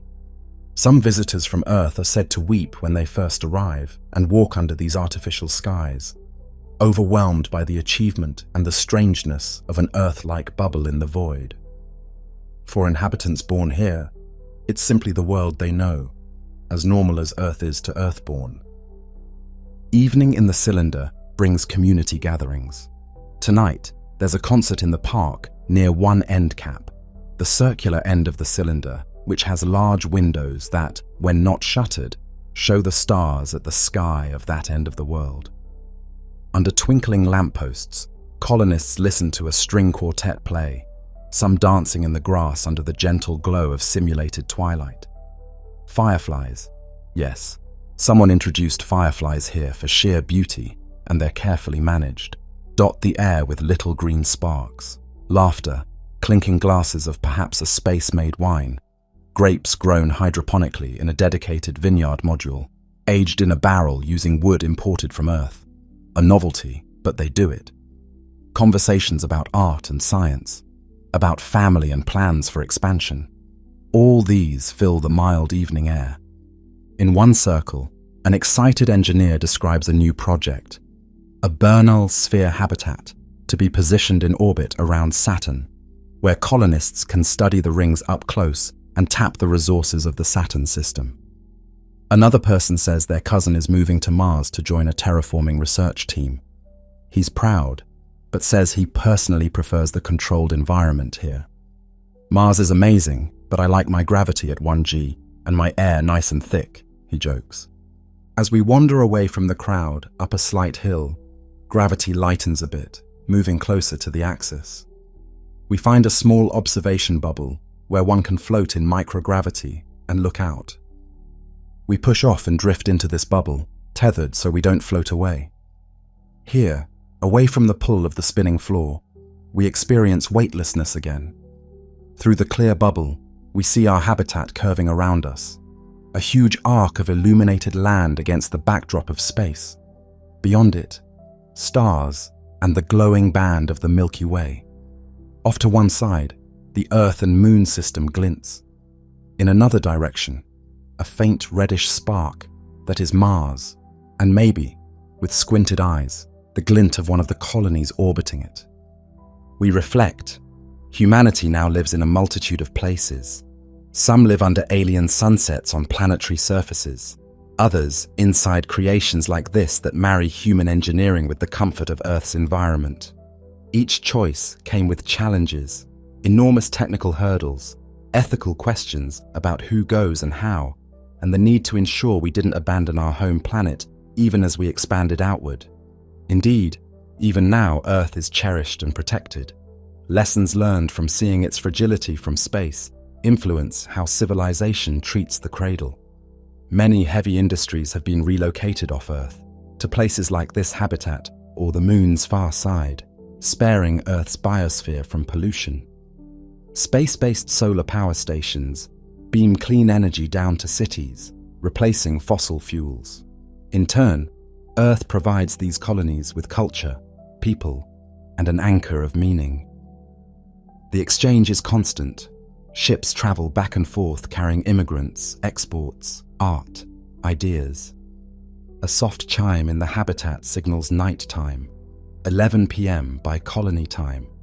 The mirrors have fully closed now, and only a dim twilight persists from some streetlights and the luminous band of the Milky Way visible through the windows. Many head to their homes, while some night owls and astronomers stay up to enjoy open sky mode. With mirrors closed, through the window strips you can directly see space, and the interior is dark enough for stargazing. For those on the valley floor, the stars appear in long stripes overhead, since the window is a continuous ring around the cylinder. Some even lay on blankets in their yards to watch the constellations, perhaps teaching their children new constellations invented for their unique sky, or pointing out the moving lights of a spacecraft going by. We drift back down from the observation bubble to the ground, or what feels like ground, and feel gravity gently catch hold of us as we near the inner surface. The cylinder's engineering is so seamless that one can almost forget it's rotating. Only the slight Coriolis effect when you drop a ball, or the sight of the world curving up overhead, gives it away. Those who grow up here know no other normal.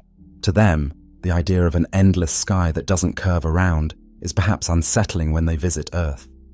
For them, being able to travel by floating up to the hub is as ordinary as taking an elevator. They do travel.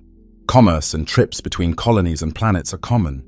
Perhaps tomorrow a passenger ship will depart from a docking port on the end cap, carrying tourists to a resort around the Moon, while another arrives from Earth with new settlers and entrepreneurs excited to start businesses in space. Spacefarers from different habitats visit one another, leading to an intermixing of subcultures, a true spacefaring culture slowly emerging, made of many threads of Earth but woven in new patterns. Standing here, we realize humanity has become something new and yet remains the same. We carry our needs for community, for nature, for meaning, wherever we go. On this rotating world, there are theatres where Shakespeare is performed, with clever wirework for the zero-G scenes, museums preserving memories of Earth's history and the saga of space settlement, festivals that mix Earth holidays with new cosmic ones. Perhaps on Earth Day each year, the colony holds a celebration where everyone dresses in blue and green and gives thanks to the planet that birthed us. Perhaps there's a Founders' Day commemorating when this cylinder first spun up to full rotation and people moved in, an event that kids here learn about as we learned of Plymouth Rock or the first airplane flight. One of the most moving spots in the colony is a memorial garden at one end, where a grove of trees encircles a sculpture honoring those who enabled human space settlement. Names of early astronauts, scientists, visionaries, and even those who lost their lives in accidents are etched in a ring. Colonists sometimes come here to reflect on the journey that led from one fragile world into countless new homes in the cosmos. It's bedtime for most in this cylinder. As lights in house windows wink out along the curving neighborhoods, an observer at one end would see the habitat's inner surface sprinkled by patches of darkness and the glow of a few streetlights, like a mirror image of a star field. One might imagine that this habitat itself is a star, with the people as the living light inside it. We retreat to a guest lodging. Yes, they have hotels in space colonies. Visitors from Earth or other habitats come through regularly. Looking out the window of our room, we see the town below settling into quiet. A dog, brought as an embryo from Earth and raised here, space settlements began to include pets once ecology became stable enough, trots alongside its owner on a late-night walk. The artificial day's warmth dissipates, and a cool night breeze, managed by the habitat's systems, flows through the open window. We lay down and gaze up through a skylight at the stars beyond. Somewhere out there is the original home, Earth, shining over us.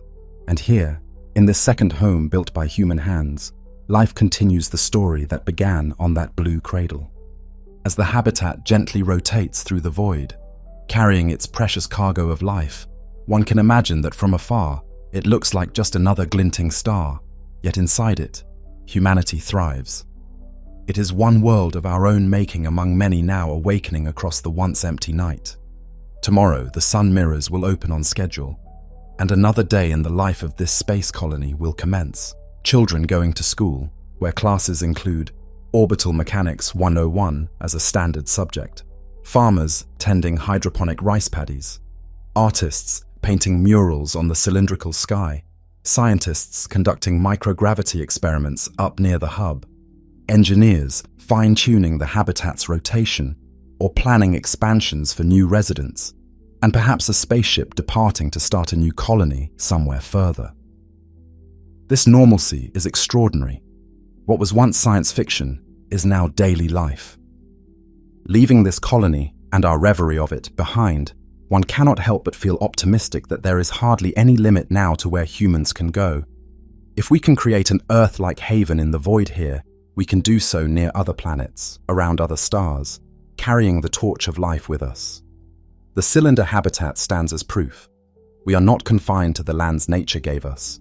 We can build new ones, responsibly and beautifully, and flourish within them. Humanity stands at a threshold, one foot planted firmly on our homeworld, and the other stepping into the cosmos. In Floating Above Earth, we asked, can we live in outer space? The journey we've imagined, from the first astronauts in fragile capsules, to researchers in orbiting labs, to pioneers on Mars, to entire cities spinning among the stars, answers with a resounding yes. Yes, we can live out here. But more than that, we can find a way to not just exist, but to truly belong in space, to make it home. In doing so, we have been forced to grow. We had to develop technologies to feed and shelter ourselves far from any natural haven. And those technologies taught us greater respect for the closed-loop life system of Earth as well. We had to confront ethical questions, ensuring that as we venture outward, we do so as equals, avoiding the colonial sins of our past, not carving up new worlds, but engaging with them responsibly. Perhaps we wrote new spacefaring charters as we went, agreements that no one can exclusively claim a world, that Mars and beyond must be settled in peace, that the vacuum of space is a commons to be cared for. In our better timeline, we learned these lessons. We made space not a Wild West for a few, but a garden for all, tended with foresight. Living in space has changed us in unexpected ways. It has broadened our identity. When the first people born off Earth come of age, humanity will have to decide, are they still fully Earthling or something new? In truth, we will all be something new, a multi-planet, multi-habitat species, united by our origins and diversified by our experiences. A person born on Mars might call themselves Martian and develop a love for their rust-hued world, just as a person born in a cylinder habitat might feel pride in their city of the stars. But ideally, this diversification of homes does not fracture humanity. Rather, it reinforces a deeper truth, whether under an alien sky or an engineered dome or the blue vault of Earth. We are all human. We carry the same stardust in our bones, the same yearnings in our hearts. For the artist living in a lunar settlement, creating sculptures from moon dust, the scientist on a years-long voyage toward Jupiter's moons, analyzing data as Jupiter grows from a dot to a giant marbled sphere outside their window, the farmer tending hydroponic rice in an orbital habitat with Earth overhead, they all share in the great human saga. They swap stories over light-minute delays, trade goods and songs across the void, celebrate each other's festivals, perhaps Earth's New Year, as well as the anniversary of their habitat's founding. Space has not diminished culture. It has amplified it, given it new canvas and context. There will be philosophical shifts too. When the majority of humans, one distant day, live off Earth, our perspective on issues like environmental stewardship, resource use, and even the meaning of nature will evolve. Having seen entire planets as singular, fragile spheres, how could we not become, at heart, guardians of worlds? The overview effect that once struck individual astronauts may become a common mindset of our spacefaring civilization, a constant awareness of the unity and preciousness of all life-bearing islands in the cosmic sea. Earth, our beautiful birthplace, might then be treated with the reverence it deserves, a cherished garden in the midst of a bustling space civilization, preserved and healed with knowledge gleaned from managing ecosystems in space. We might become gentler with our cradle precisely because we can live elsewhere. We would no longer see Earth as a resource to exhaust, but as a beloved ancestral home to protect. And what of existence itself? Some thinkers once worried that moving into space might cause us to lose our grounding, to play God with environments. But perhaps the opposite has happened. It has humbled us. In space, we directly confront the vastness of the universe and the limits of our knowledge. Each new habitat we build, each new planet we touch, reminds us how much there is to learn and how careful we must be. We have become both students and stewards on a cosmic scale. With each step beyond Earth, we carry not only our ambition, but a responsibility to use what we've learned to protect life, to spread life, and to honor that spark of life we've so far found only on our own world. Imagine far in the future, a traveler returning to Earth after many years born and raised in the colonies.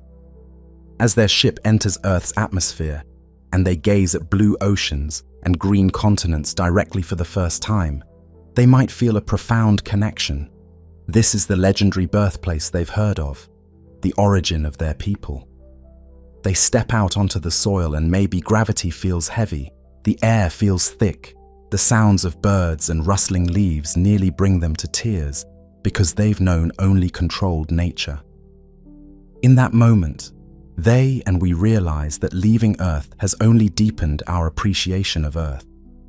And conversely, those of us who remain earthbound look up at night and feel pride and comfort that our kin dwell among those stars, that humanity has grown, not in a way that abandons its past, but that fulfills its potential.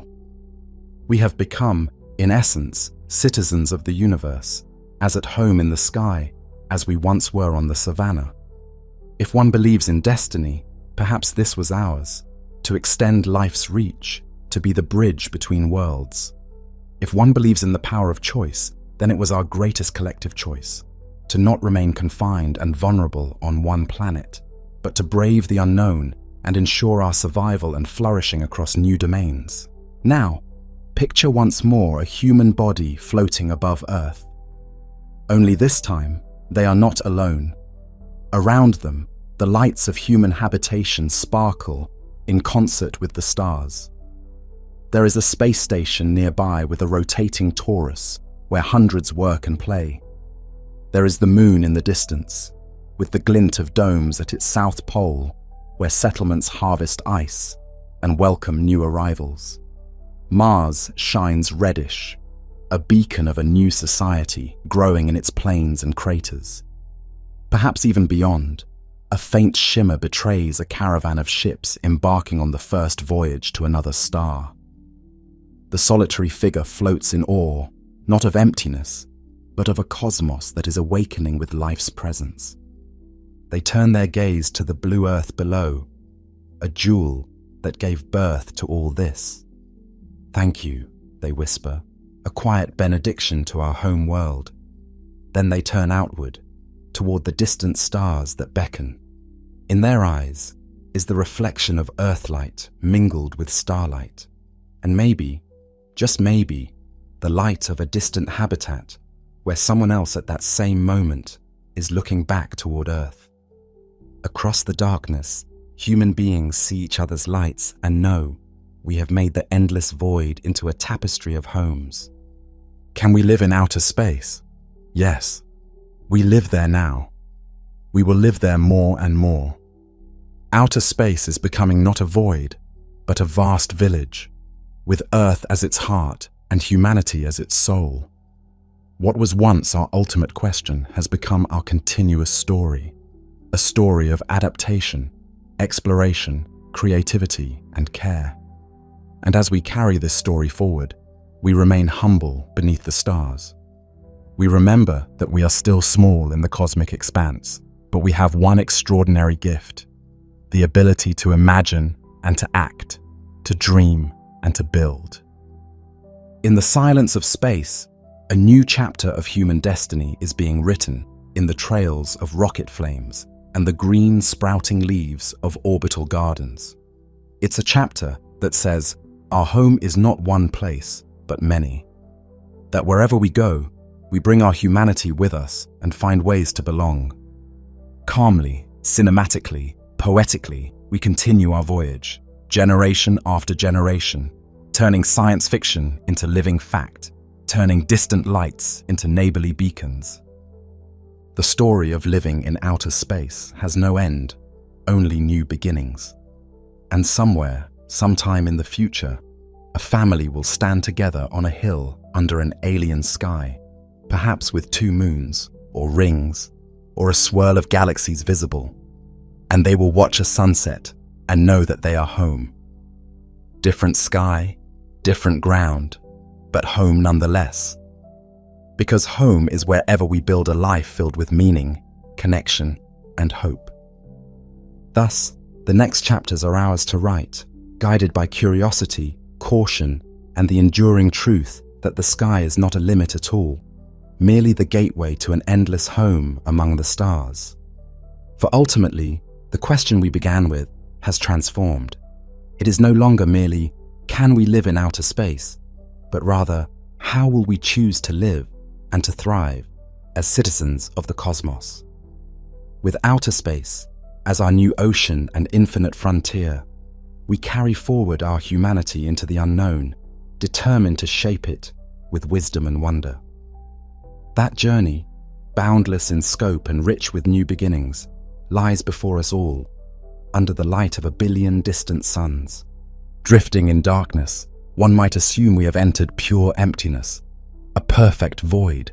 But paradoxically, this void is full, invisible to our eyes, intangible to our skin, an entire invisible architecture underlies the darkness. Space is not a barren stage. It is alive with unseen phenomena. First, consider the idea of space itself as something, not just an emptiness to move through, but a fabric that can bend and ripple. Over a century ago, Albert Einstein revolutionized our understanding with the notion that space and time are intertwined and dynamic. Here in the silence, you can almost feel it. The very space around you has a texture, a geometry. You are weightless now, far from any planet's pull, yet you still sense the faint tug of gravity from distant bodies. This is because the fabric of space-time is curved ever so subtly by the mass of everything in the universe. Even where there is no star or planet in sight, space isn't flat nothingness. It's shaped by the gravity of far-off galaxies, by clusters of matter unseen but present. Extend your hand, in imagination, and try to touch the darkness. What do you feel? Nothing. And yet, not nothing. Throughout this emptiness, fields permeate. Think of a field as a kind of invisible grid that can carry energy or force. One example is the gravitational field. It extends infinitely, binding galaxies and holding you gently in the cosmos even out here. Another example, the electromagnetic field. Even where no light shines now, the electromagnetic field is everywhere, capable of carrying light across trillions of kilometers or transmitting the crackle of a distant pulsar's radio whisper. It is through this field that starlight travels. And when that light passes by a massive object, the field, and thus space itself, warps, bending the light's path. Now dive deeper. Modern physics tells us that even in a perfect vacuum devoid of all matter, quantum fields fill space. Picture, on an incredibly small scale, that the silence is broken by a constant, gentle fizz of activity. Particles flicker in and out of existence, like tiny fireflies, appearing and disappearing so quickly we can hardly say they were there. This isn't science fiction, but the strange reality of the quantum vacuum. What we call empty space is more like an ocean of possibilities, with fields for every particle, electrons, quarks, photons, and more, lying dormant like a calm sea, yet capable of excitement. By the weird rules of quantum physics, these fields flutter, creating particle-antiparticle pairs that just as quickly annihilate back into nothingness. It's a quiet dance going on all around us, utterly imperceptible on human scales, but very real nonetheless. Here, in the deep void, nature abhors a vacuum in the old saying, but not by filling it with air or ordinary matter. Instead, nature fills it with fields and potentials. In truth, making a truly empty space with absolutely nothing in it is impossible as far as we know. The cosmos always has something at play, even if it's just the subtle curvature of space-time or the low hum of those quantum fluctuations. Consider the space around your body now. Unseen particles called neutrinos are flying through you by the trillions each second, cast off by distant stars and ancient explosions. You don't see or feel them, yet they are there, ghosting through the empty space, as if it were a busy crossroad. Meanwhile, gravitational waves, faint ripples in space-time from faraway cosmic cataclysms, may be washing through this region even now, imperceptibly stretching and squeezing distances by the tiniest fraction. Space, for all its stillness, can carry these ripples across billions of light years. All these things remind us that the void is teeming, but in hidden ways. It's as if the darkness has its own heartbeat, too low or diffuse for us to detect without instruments, but very real. In deep space, sensitive instruments have picked up signs of this hidden life. The hiss of particles from the sun gradually fading into the faint crackle of cosmic rays from the galaxy, or the way a spacecraft can detect wisps of magnetic fields draped through interstellar space. Not long ago, the Voyager 1 probe, humanity's most distant messenger, slipped beyond the influence of our sun's solar wind and entered interstellar space. Out there, it heard something astonishing, a faint hum of plasma, a vibration in the very sparse gas between the stars. In the middle of what seemed like utter emptiness, there was the slightest whisper, the interstellar medium itself quietly singing on a narrow radio frequency. It was as if the void had a voice after all, hidden in electromagnetic vibrations. So as we float here, let's banish the thought that we are in nothingness. Instead, realize we are immersed in a grand, subtle structure. We are in the midst of an invisible ocean that connects all things. Space is not empty. It is a medium, not a medium like air or water, but a medium that carries light and gravity, a stage that can bend and ripple, a field of potential. If we had the right senses, the darkness would light up with activity. We might see the gentle curvature like dim swirls in black glass, hear the soft static hiss of particles popping in and out of existence, or feel the tug of far-flung masses moving the fabric under us. The silence and darkness remain, but now we know the truth. Behind them lies complexity and structure. The void is alive with fields, and those fields cradle us even as we drift. The emptiness, ironically, is full. Having opened our minds to the living void, we can now carry onward.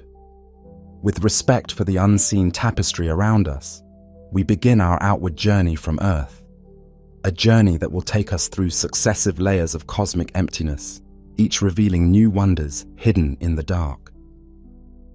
From home into the dark, leaving Earth's embrace. Our journey truly begins now. Picture Earth below you, a tender blue glow haloed in sunlight against the black of space.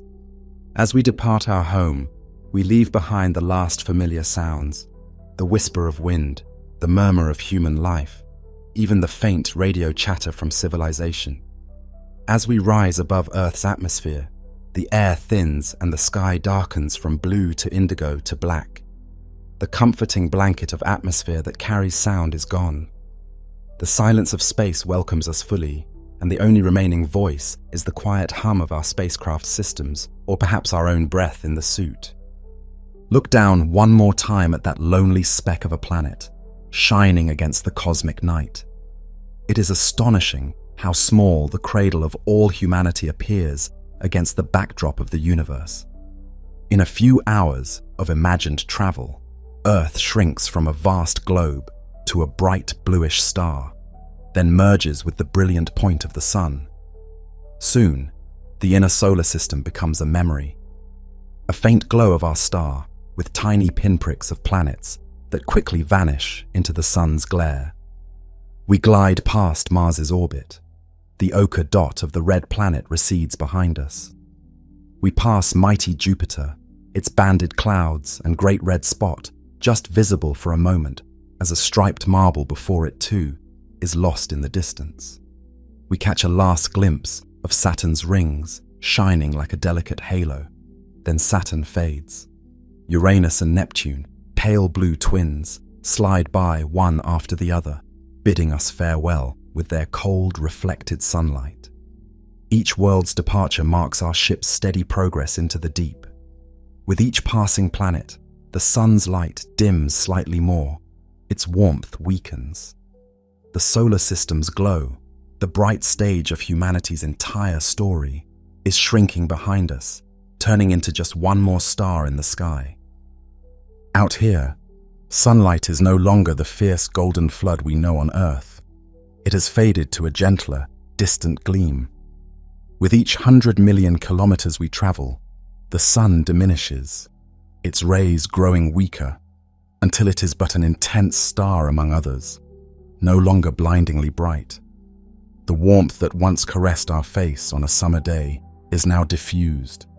In shadows, the cold of space encroaches quickly. We are headed toward the edge of the solar system, a frontier not marked by any solid barrier, but by a change in the very environment around us.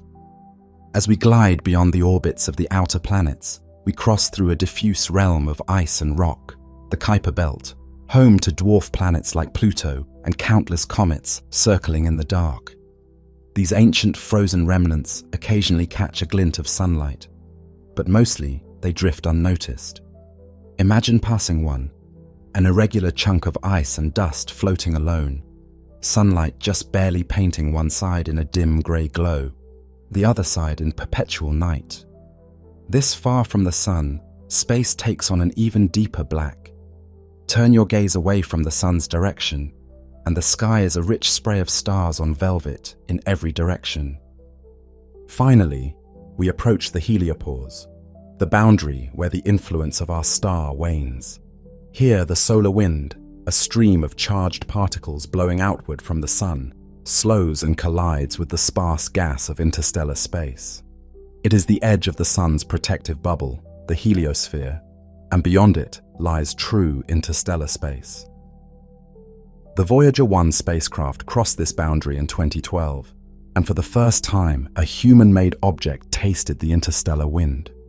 Now we, too, symbolically cross this invisible threshold. The particle density around us drops even further. The breeze of particles from our sun gives way to an even fainter presence. The faint traces of gas, dust, and cosmic rays that fill the galaxy. Pause here for a moment. We are at the frontier of our solar system, tens of billions of kilometers from home. If you look back, you might just catch Earth's distant star-like glimmer, reflecting a bit of sunlight, perhaps not even visible without aid. All the planets we know are behind us now, clustered near that tiny sun. Ahead lies a gulf so vast our measures of distance strain to describe it. If we were truly aboard a spacecraft, this is the point where the sunlit solar system ends and the long night of interstellar space begins. Here, the silence deepens. We shut off our engines to drift and listen. Without the solar wind's charged particles zipping by, there is less hiss in our instruments. The void seems even quieter. We have left behind the last echo of Earth's radio broadcasts. They are still racing outward at the speed of light, but here even those signals are too faint to detect easily. It dawns on us. We are really, truly beyond the realm of the familiar. We stand, or rather, float, in a darkness that no human eye has directly beheld, with only our imaginations and robotic pioneers to guide us. Slowly, as our ship coasts further outward, the sun diminishes to a mere pinprick of light, no bigger or brighter than an ordinary star. We are now effectively in midnight, that is the same in every direction, a true 360-degree night with no sunrise to come. How does it feel? There is a serene yet disquieting beauty. The starry sky is breathtaking. With the sun's glare gone, we see more stars than ever before, a dusting of diamonds on black velvet in every direction. The Milky Way forms a gauzy band of light, the combined glow of billions of distant stars in our galaxy's disk. Amid these stars lurk faint hazy patches where interstellar dust blocks light beyond, making dark nebula silhouettes. We have one more layer of our solar system to traverse, the hypothetical Oort cloud, a vast spherical halo of comets that may extend a quarter of the way to the next star. These cometary ice balls are so spread out that we might not see any as we pass. They are like solitary snowflakes drifting miles apart. Statistically, we move through this region without encountering a single object. The distances are simply too great. When we finally emerge from this cloud, we'll be traveling physically. It would take many centuries or millennia at typical spacecraft speeds. The sun relinquishes us entirely. We are no longer bound to our home star. We are, for all practical purposes, between the stars. An overwhelming realization might strike us here. The scale of what we've crossed. It took us hours or days to leave the planets behind, but it would take years upon years to traverse the Oort cloud, and beyond that, many more to reach even the nearest star. And this is still just our cosmic neighborhood. The gap between stars is enormous and mostly empty, but not completely. As we venture onward, we carry with us the knowledge that emptiness is never absolute.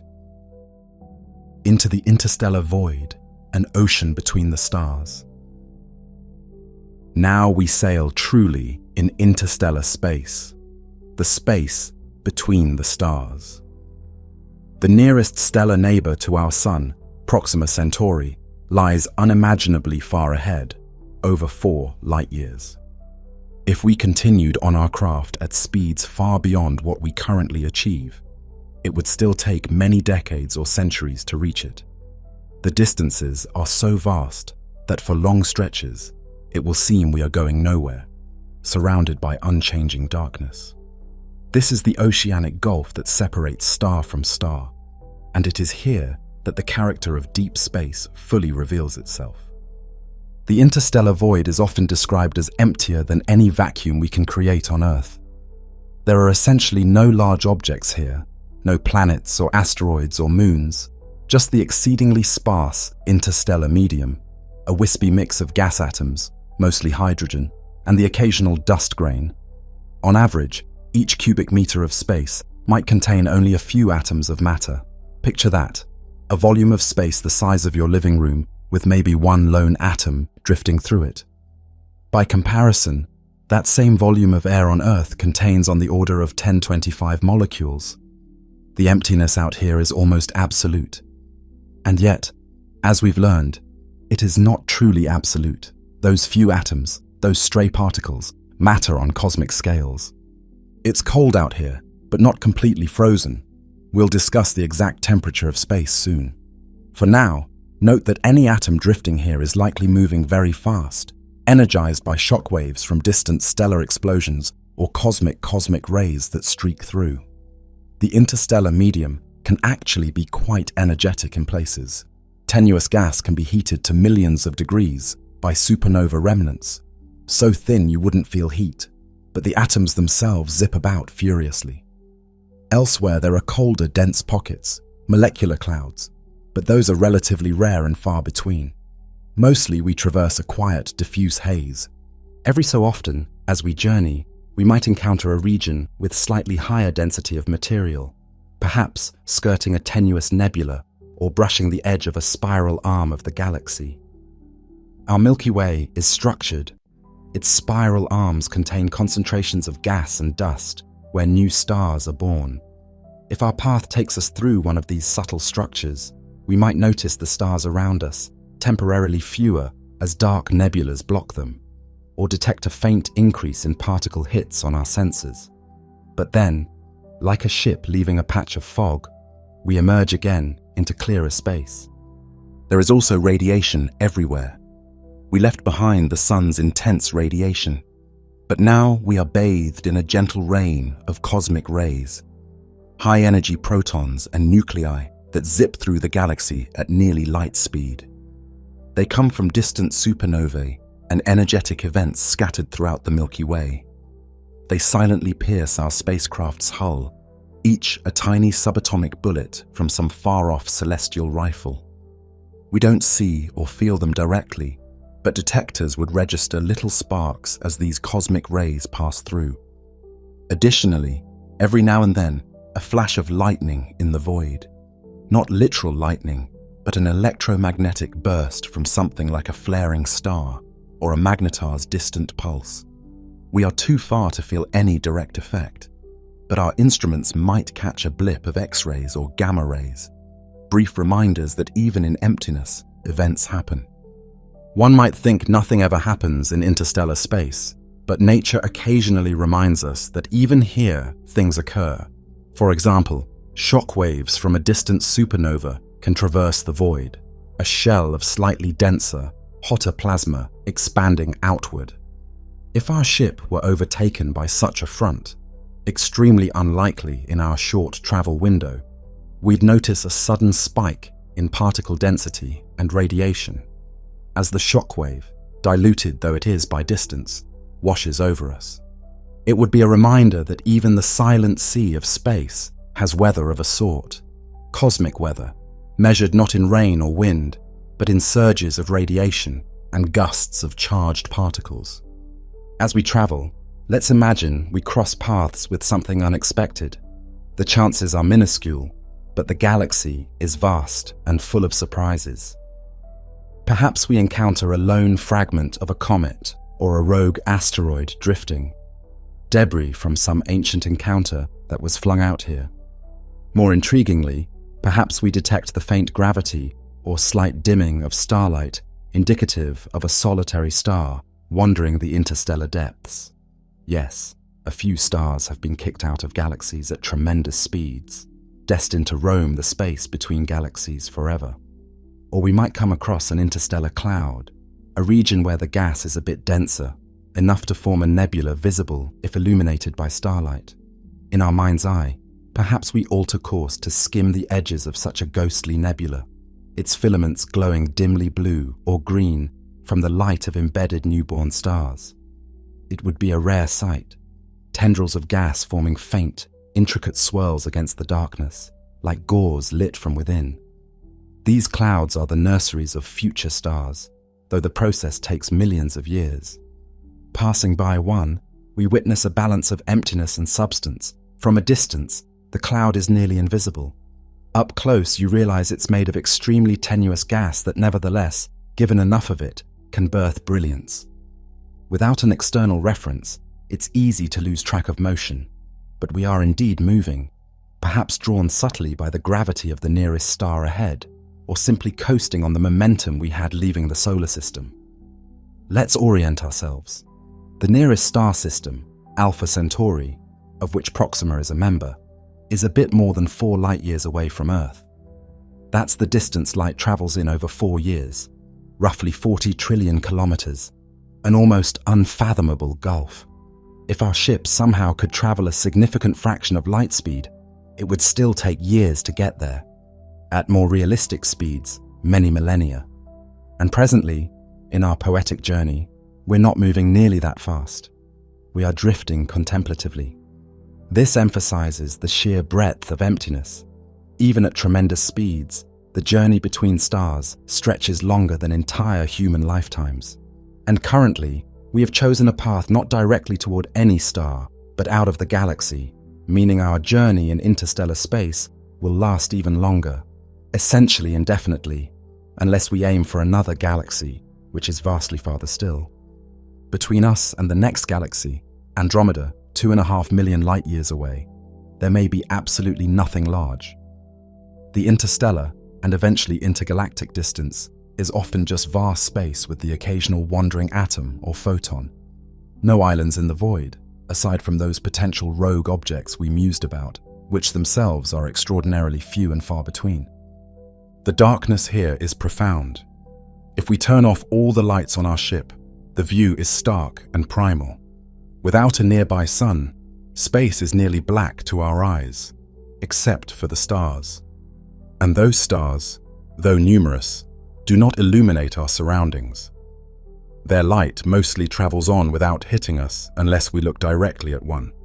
You could hold your hand in front of your face and not see it at all. There is no ambient glow, only the sharp rays coming from each distant star. If your hand isn't in one of those direct rays, it remains invisible, swallowed by black. That's an utter darkness few have experienced, since even on Earth at night, the atmosphere and environment scatter some light. Here, shadow and light are absolute. If we allow ourselves a moment of vulnerability, it's a bit unsettling. You truly are an entity in almost pure void, with only distant pinpricks of starlight around. This segment of our journey might feel uneventful, but in its quiet way, it teaches us a truth. The isolation of celestial islands, stars and their systems, is profound. Stars are like cities, separated by vast, uninhabited wilderness. We are traveling through that wilderness now. It humbles any traveler.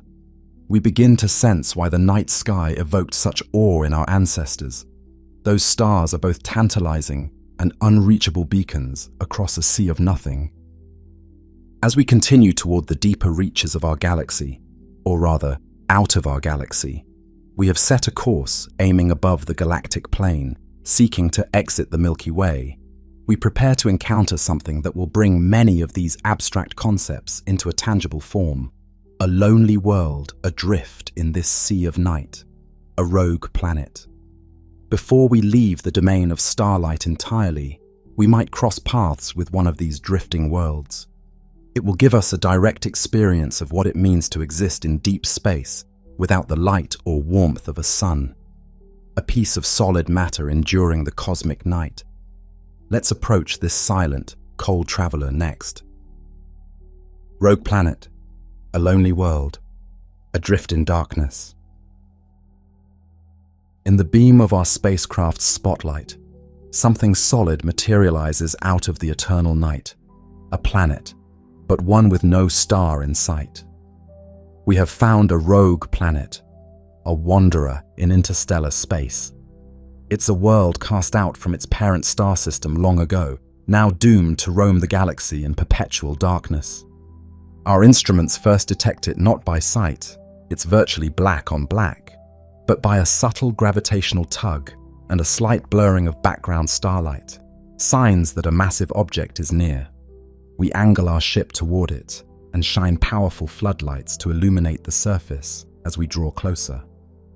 Imagine shining a flashlight into a dark ocean and revealing, in the void, the outline of an island. That is what this feels like. The rogue planet's surface slowly comes into view. Perhaps it is a rocky, frozen world, its surface coated in frost, or it could be a gas giant with faint, ghostly cloud bands visible in our spotlight. For concreteness, let's assume it's a rocky planet, somewhat larger than Mars. The surface is an expanse of ice and rock. Long, jagged cracks run across plains of frozen water or ammonia. If it once had an atmosphere, much of it may have condensed and frozen onto the ground in crystals that glitter in our lights like tiny stars on the surface. There is no day-night cycle here. The entire planet is in endless night. Only the faraway stars speckle its sky. They would appear as one might see from any dark location. Though without a sun, even the nearest stars would provide negligible illumination.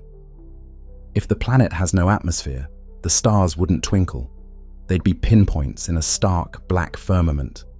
And they do not move through a night. The concept of a day or year has lost meaning without a sun to orbit or spin around in light. The planet might still rotate, but there is no sunrise, no sunset, just constant night, aside from our ship's transient lights. What is the temperature on the surface? Almost certainly near absolute zero, just a few degrees above it. Perhaps slightly warmer if the planet has internal heat left over or radioactive decay warming its core. But on the surface, any air or water is frozen solid. If there were an atmosphere once, it likely collapsed into frost and thin layers of ice on the ground when starlight vanished. A world like this is presumably geologically dead on the surface, although who knows, deep down there could be some warmth. Imagine stepping onto this world. You plant your boot on ground that has perhaps not felt a single touch in billions of years. Your suit's headlights cast long, sharp shadows over an alien terrain that has never known natural light. The ground crunches as you walk, possibly a mix of frozen gases and regolith. If there were any wind once, now there is complete stillness. If there were any life in the distant past, it likely perished or retreated deep below. The environment is as harsh as it gets, a cosmic winter that never ends. Look up from this rogue planet's surface. The sky is full of stars, likely breathtakingly so. Unpolluted blackness with the Milky Way arching overhead as a misty band. Without a sun of its own, the planet's sky knows only the light of other suns. If it has a moon or two, conceivably, if they were also ejected together, you might see their dark forms or faint reflected starlight as they drift, but nothing like the bright face of our moon. Centuries ago, the French philosopher Blaise Pascal wrote of the eternal silence of infinite space, filling him with dread. That sentiment resonates even now. The vast emptiness can test the courage of anyone. Standing on this rogue planet, you feel that eternal silence viscerally. The only sounds are your suit's breath and perhaps the crunch of your footsteps. The only light is what you bring. It is a tableau of utter isolation. Yet even here, one can find a strange beauty. The planet's frost-laden rocks sparkle under our lights. The stars above are unwavering and brilliant. Perhaps a distant nebula, or the glow of the Milky Way's core, adds a faint cloudy sheen in one portion of the sky. This world, though lonely, is part of the galaxy and shares in the grand cosmic panorama. Astronomers suspect there could be countless such orphan worlds in our galaxy, possibly even more free-floating planets than there are stars. Some might be gas giants, still slowly cooling from their formation, perhaps emitting a faint infrared glow from leftover heat. Others could be smaller, rocky bodies like the one we tread upon. If a rogue planet is large enough and had enough internal heat, it might retain a blanket of atmosphere. In rare cases, that internal heat, from radioactive decay or residual formation energy, could keep a subsurface ocean liquid beneath an insulating crust of ice. One can only speculate, but it's tantalizing. Could some form of life survive around hydrothermal vents on a rogue world's deep ocean floor, never seeing starlight yet eking out a living on geothermal energy?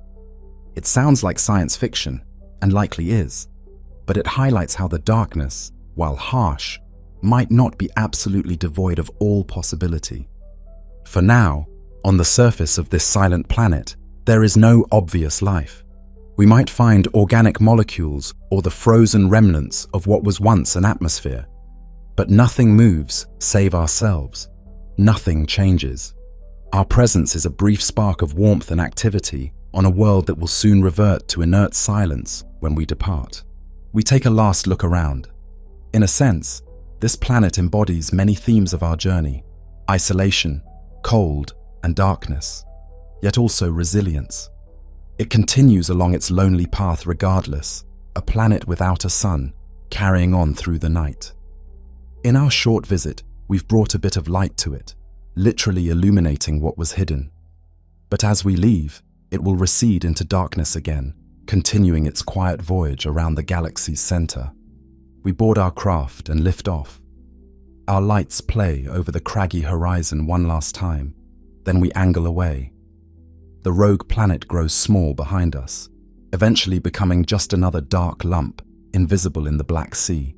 It will remain silently traveling, perhaps for billions of years, until maybe one distant day, purely by chance, it is captured by a new star or encounters another object. Most likely, it will wander forever. After experiencing an object so profoundly alone, our spacecraft, with its warmth and light, feels like a haven by contrast. We have the means to illuminate and understand our surroundings. We carry our environment with us. That little world had no such fortune. It must endure the cosmic night alone. Now, we set our course outward once more. Having encountered a solitary planet, we refocus on the larger journey, leaving the galaxy itself. Ahead, the stars begin to thin out. We are moving toward the edge of the Milky Way. The glow of the galactic plane, that river of stars, is getting fainter and narrower behind us. Before fully exiting, let's prepare by reflecting on how we know what lies ahead in the vast dark between galaxies. One key tool has been the phenomenon of gravitational lensing, which we touched on indirectly with the rogue planet, its gravity-bending starlight, and earlier in concept. It's worth pausing to appreciate how gravity in the dark can reveal the unseen before we venture into the truly sparse intergalactic void. Gravity's invisible lens, revealing the unseen. Before we leave our galaxy entirely, consider one more marvelous phenomenon, one that has been a silent companion in our exploration of the dark: gravitational lensing. It's the cosmos's way of letting gravity, even from invisible things, bend and play with light, creating natural telescopes and funhouse mirrors in space. Imagine observing a distant galaxy, billions of light years away. Normally, you'd see its faint smudge in the sky, and that's it. But if a massive cluster of galaxies lies in the line of sight between us and that far galaxy, something extraordinary happens. The cluster's gravity warps the space-time through which the distant galaxy's light travels. The result? We might see that single distant galaxy appear multiple times, or its image smeared into a curved arc of light, or even an eerie ring encircling the foreground cluster. Such a ring-like image is aptly named an Einstein ring, after Einstein, whose general relativity predicted this gravitational light bending. We encountered this concept up close near the black hole, where warping was so strong light could loop around.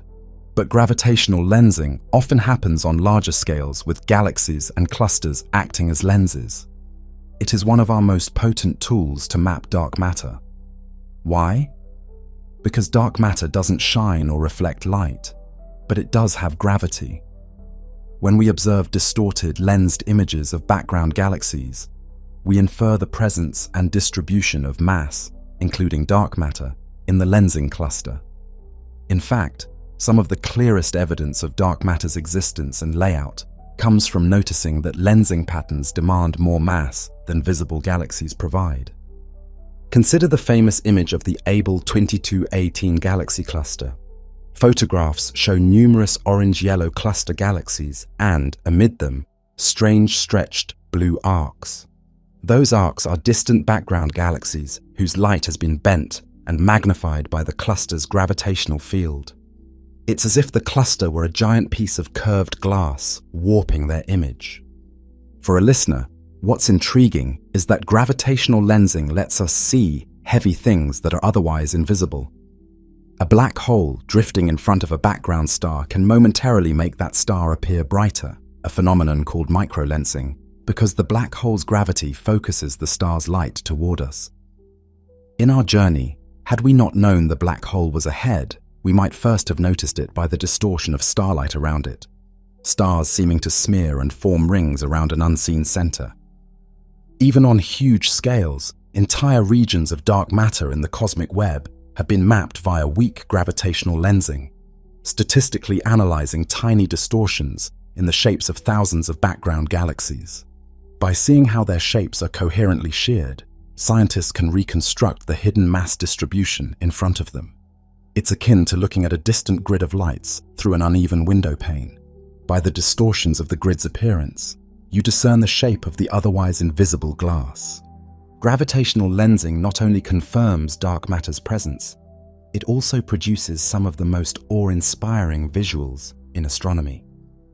The Einstein cross, for example, is a single quasar, a bright galactic nucleus, far away that appears as four identical star-like images arranged in a cross around a foreground galaxy's center.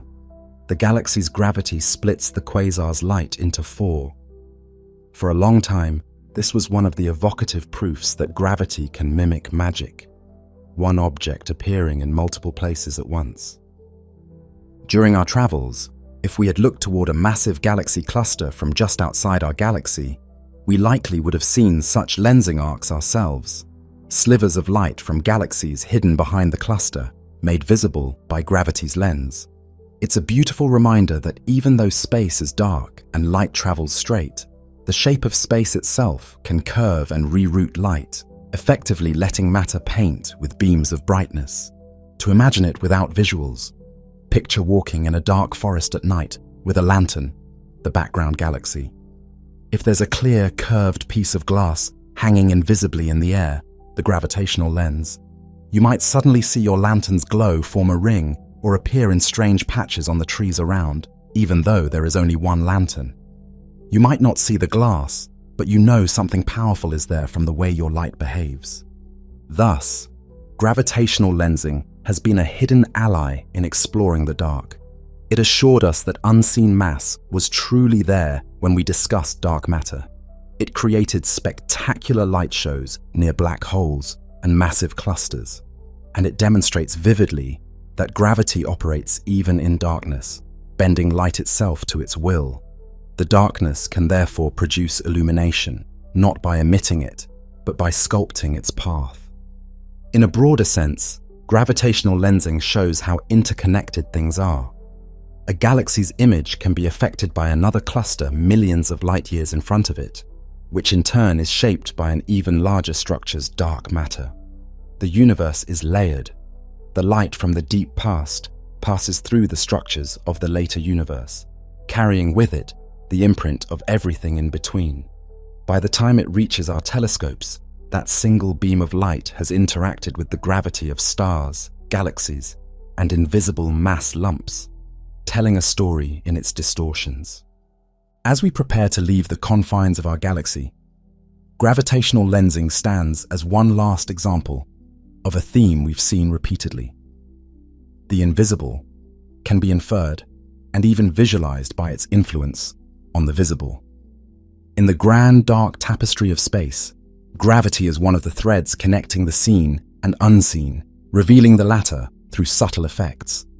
It's a final piece of evidence that in the cosmic dark, absence often hides presence, whether it's hidden mass or an entire hidden truth about the structure of space-time.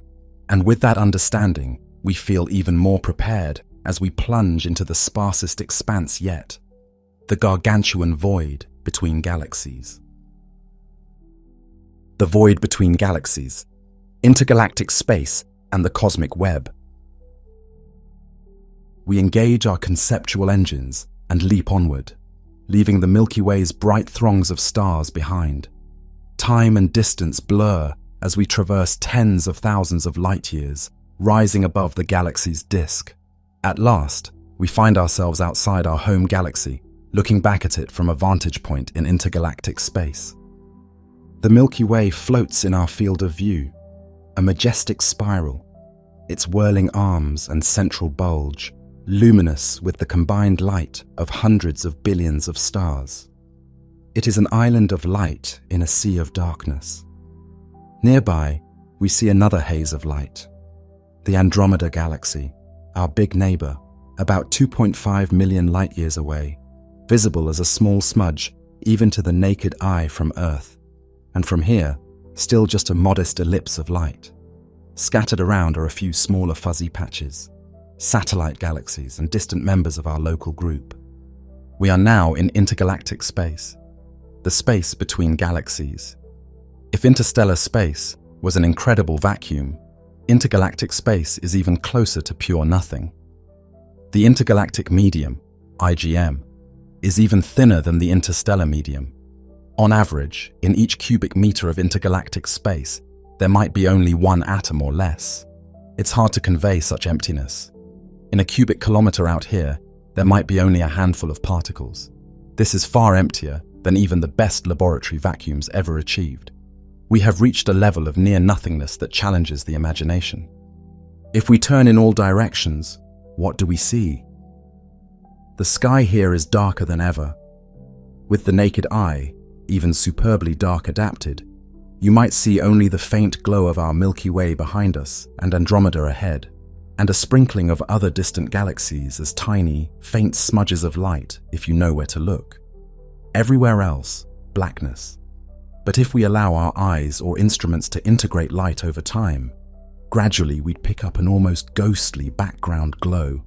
Innumerable remote galaxies too faint individually to register, plus one more thing, an all-pervading faint microwave glow, the cosmic microwave background, CMB, the afterglow of the Big Bang, coming from every direction.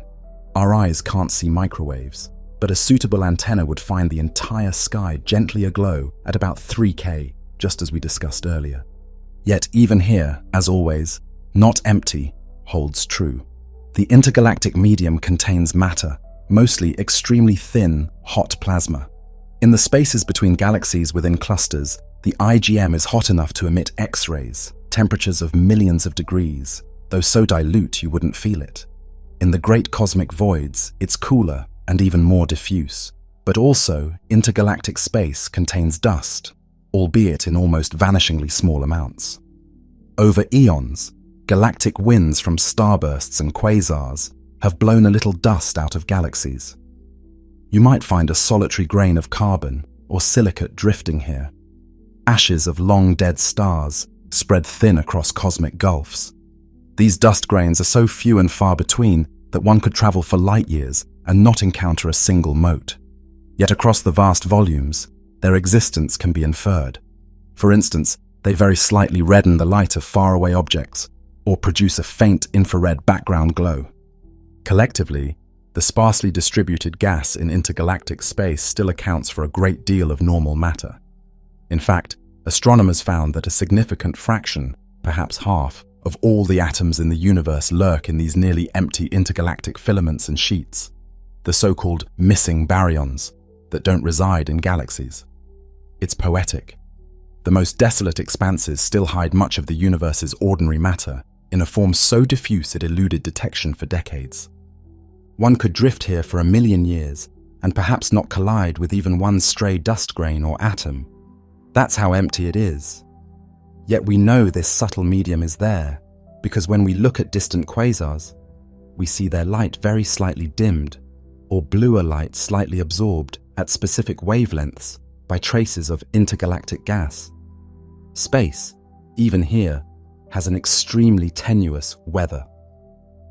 If an astronaut were here, far beyond any galaxy, floating in suit, what would they physically feel? Essentially nothing. No air, of course. No sense of wind or pressure or temperature in the usual sense. The temperature of space here, defined by the cosmic background radiation, is about 3 degrees above absolute zero, roughly 270 degrees centigrade. Any object left alone out here would eventually cool to that temperature by radiating its heat away. In practice, an astronaut in a suit, shielded from sunlight, would radiate away body heat and slowly cool, but would likely die from lack of oxygen long before reaching the ambient temperature. The concept of hot or cold becomes tricky when there is almost no matter to measure it. The medium here can be simultaneously extremely hot in one sense. The few particles can be moving with lots of energy, yet cold in another. There are so few particles that they won't convey heat to you. It's correct to say the effective temperature of the void is just under 3 K, set by that bath of leftover Big Bang light that fills the cosmos uniformly. If you had microwave eyes, you'd see the whole sky aglow with that faint 3 K afterglow. It's almost uniform in every direction, a gentle whisper of long-ago fire that has cooled over 13.8 billion years. The differences across the sky are minuscule, on the order of 1 part in 100,000. The void here is as cold and homogeneous as the universe gets naturally. Now reflect on how far we've come. We have left behind not only Earth and the Sun, but every star of our galaxy. The Milky Way now is just one object in the sky, a hazy oval of light behind us. Andromeda is another. The rest of the universe lies beyond, all around. If we look farther outward, beyond the local group, we see other galaxies, perhaps the Pinwheel, the Whirlpool, giant ellipticals in the Virgo cluster, tens of millions of light-years away, each just a faint smudge, needing a telescope to discern structure. Many of those galaxies are grouped into clusters and superclusters, interconnected by filaments of dark matter and gas, and separated by giant voids with hardly any galaxies at all. We are at a vantage point where the cosmic web, the large-scale structure of the universe, can be contemplated as a whole, filaments and clusters and vast empty cells in between. We might find ourselves drifting near one of the largest cosmic voids. In such a location, the nearest galaxy might be tens of millions of light-years away, just a tiny swirls of light in one region of the sky. The rest would be mostly black, dotted with faint galaxy images. It would be perhaps the loneliest location in terms of visible landmarks. In such emptiness, an unsettling thought arises. How would a human mind fare here for long? We are about to consider that as we turn inward for a moment, but before that, let's marvel at the panorama one last time. If we look back at our Milky Way from here, we see it in its full glory, a sideways-on spiral with a bright core and tenuous arms. We see its dusty disk obscuring some light, its central bulge glowing. We realize our entire solar system was nestled in one of those arms, so far inside that from there we could never get this view. We had to leave it to truly see it. Looking outward, we behold our local group's members scattered, and further out, we sense the pull of the Virgo cluster, the massive cluster of galaxies that is the center of our larger supercluster, which scientists have named Laniakea, meaning immense heaven in Hawaiian. Our galaxy and Andromeda and hundreds of others are flowing together toward that region, drawn by gravity, something we'll touch on when we discuss the Great Attractor shortly. For now, in this floating moment outside the galaxy, it's time to address a different pull, the tug on the human heart when faced with such infinite silence and isolation. We have been bold explorers, but we are also flesh and thought, and the psychological toll of deep space is a story of its own. Before continuing to the next grand cosmic structure, let's turn inward to reflect on how profound darkness and distance might affect a human mind and spirit. Alone in the abyss, the psychological toll of deep space. Let's step away from the physical marvels for a moment and consider ourselves tiny, sentient beings in this enormity. We have crossed unimaginable distances, surrounded by eternal night and silence. Now, contemplate the human experience of such an environment. What would it feel like to truly be out here, with no familiar sky, no ground beneath you, no nearby sun to mark the days or give you warmth? Even the most seasoned astronauts, who travel merely to the International Space Station or to the Moon, always had Earth glowing nearby, a bright oasis of life in the void, which gave them comfort and orientation. But push beyond. Say an astronaut on a mission to Mars faces a tiny distant Earth, a mere bluish dot, which can already induce a profound sense of isolation. Take it further.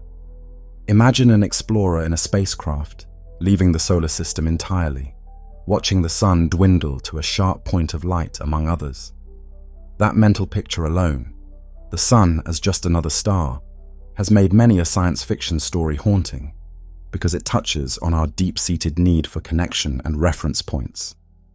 Now extend to our scenario. No sun at all, no Earth, no planets, just your ship and the universe. You are the only warm thing for trillions of kilometers.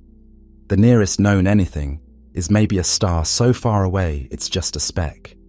This scenario is beyond any isolation a human has ever experienced. How does one cope?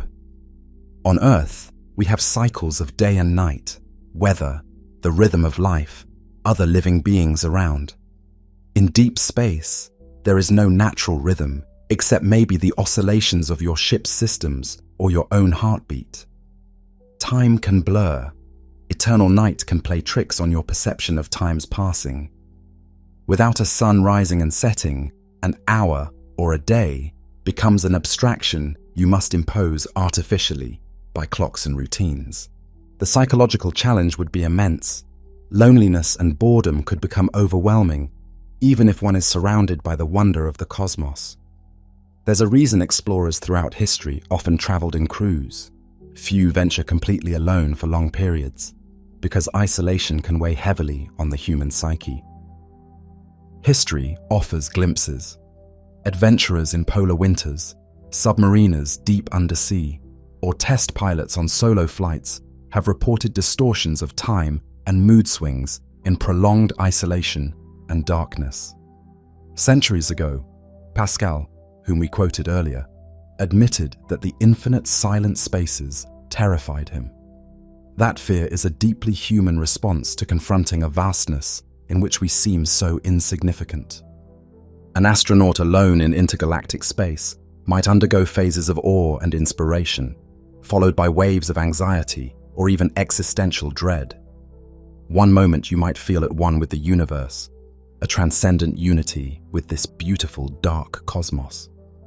The next moment, you might feel unbearably small and alone, like a child lost in a black desert that extends forever. Our traveler would have to find meaning and stability internally. They might cling to routines, exercise, maintenance, observations, to structure time. They might have photographs of home, recordings of voices or music to provide some emotional connection. Perhaps they'd have a communication link still active to mission control. though with increasing delays as distance grows, until it becomes impractically long, and beyond our galaxy, essentially no communication with home would be possible due to distance and eventual lack of powerful enough transmitters. We can imagine the profound homesickness one might feel, seeing the Milky Way from outside, realizing all of humanity and history is contained in that faint glimmer, and you are out here, separate. The overview effect that astronauts feel, a cognitive shift when seeing Earth as a small, fragile ball in space, would be magnified to an extreme. Not only Earth, but the entire galaxy would be seen as one small thing among many. Our explorer might have an incredible intellectual understanding of unity. All people, all known life, are truly together on one tiny island, but also a sobering sense of cosmic solitude. There is so much emptiness, and I am out here in it. Will future explorers venture this far, and what will they feel? Perhaps by then, technology, like advanced AI companions or virtual reality simulations of Earth environments, will help. But nothing can change the reality outside the hull. Silent, star-speckled darkness in all directions. Interestingly, some humans might adapt and even thrive in such an environment. There can be a peace in solitude, the absence of noise, of crowds, of conflict. A person might find a monastic calm to contemplate existence. They could spend hours stargazing with eyes or instruments, meditating on the nature of things, writing poetry about the stars. The awe can be a powerful salve to fear. Knowing what we know about the universe's workings could also be comforting. You're alone, but you're not lost. You understand where you are and what that darkness is. Not demons or chaos, but physical space with laws and phenomena you've prepared for. In that sense, knowledge is a companion. However, without careful mental discipline, the void could erode one's sanity. Sensory deprivation can lead to hallucinations. The brain might start creating voices or apparitions to fill the void. A lonely traveler might find themselves talking to imagined friends or sensing presences that aren't there as a way to cope. In literature and film, many isolated spacefarers converse with an AI or even an anthropomorphized ship's computer to meet their social needs. Perhaps one would talk to the stars as if they were old companions. Hello, Sirius. Bright again tonight I see. All of this underlines a truth. While the physical challenges of deep space are enormous, so are the psychological ones. On Earth, even in the quietest desert, there are distant sounds. There is a horizon. There are signs of life or weather. In deep space, none of that, only what you bring. Yet the human spirit is adaptable. If one approaches the void not with fear, but with reverence and curiosity, it might become not a prison, but a vast cathedral. Instead of feeling insignificant, one could flip the perspective. Yes, we are small, but we are here, a part of this grand universe, able to witness it. The silence isn't threatening. It's the backdrop for our own thoughts and for the subtle music of the spheres, like those gravitational waves or plasma hums we mentioned, which can be converted to sound if we choose. In this journey we're on, of course, we are together in imagination, you, the listener, and I, the narrator, accompanied by the knowledge inherited from generations. That alone is a comfort. We carry our civilization's collective experience with us, even into the void. Let's imagine our traveler finds a kind of equilibrium. They establish a routine, they record their observations, they find joy in small things, the taste of a recycled cup of tea, the act of reading a favorite novel by lamplight, the challenge of capturing a beautiful image of a distant galaxy with their ship's telescope. The mind can make a home even in the darkest places by finding purpose and beauty. Centuries hence, if humans, or our AI emissaries, go on interstellar or intergalactic voyages, they will carry not just equipment, but also art, memory, and philosophy to help them endure. Perhaps they will also have the comfort of communication with others making similar journeys. A community of the void, connected by faint signals or quantum communications, making the emptiness a little less lonely. As for us, on this imaginary voyage, we thankfully are not truly alone. We have the ability to return home in thought whenever we wish. And we have each other in sharing this narrative. Thus far, our journey has taken us from Earth's vicinity to intergalactic space. We confronted isolation and found meaning in it. Now, we will resume our exploration of outer physical realities, specifically some of the most extreme concentrations of mass and the grand flows of galaxies themselves.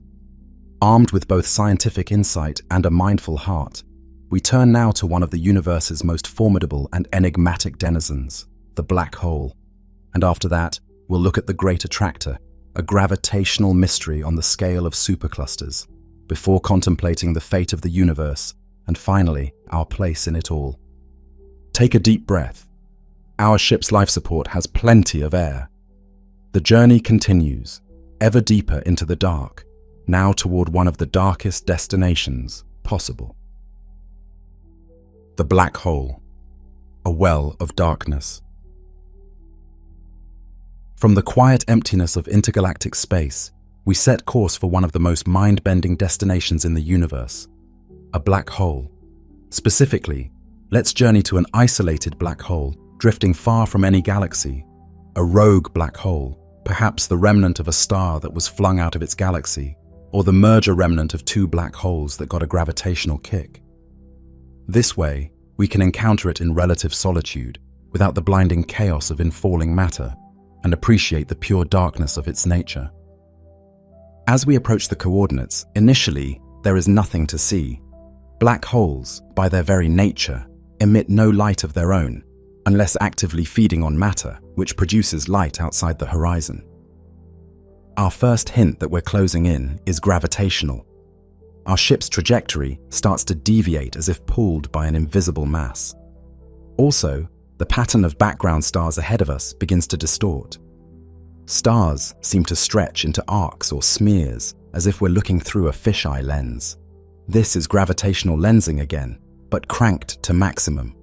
The black hole's intense gravity is bending the light of background stars into rings and arcs as we move into the strong field region.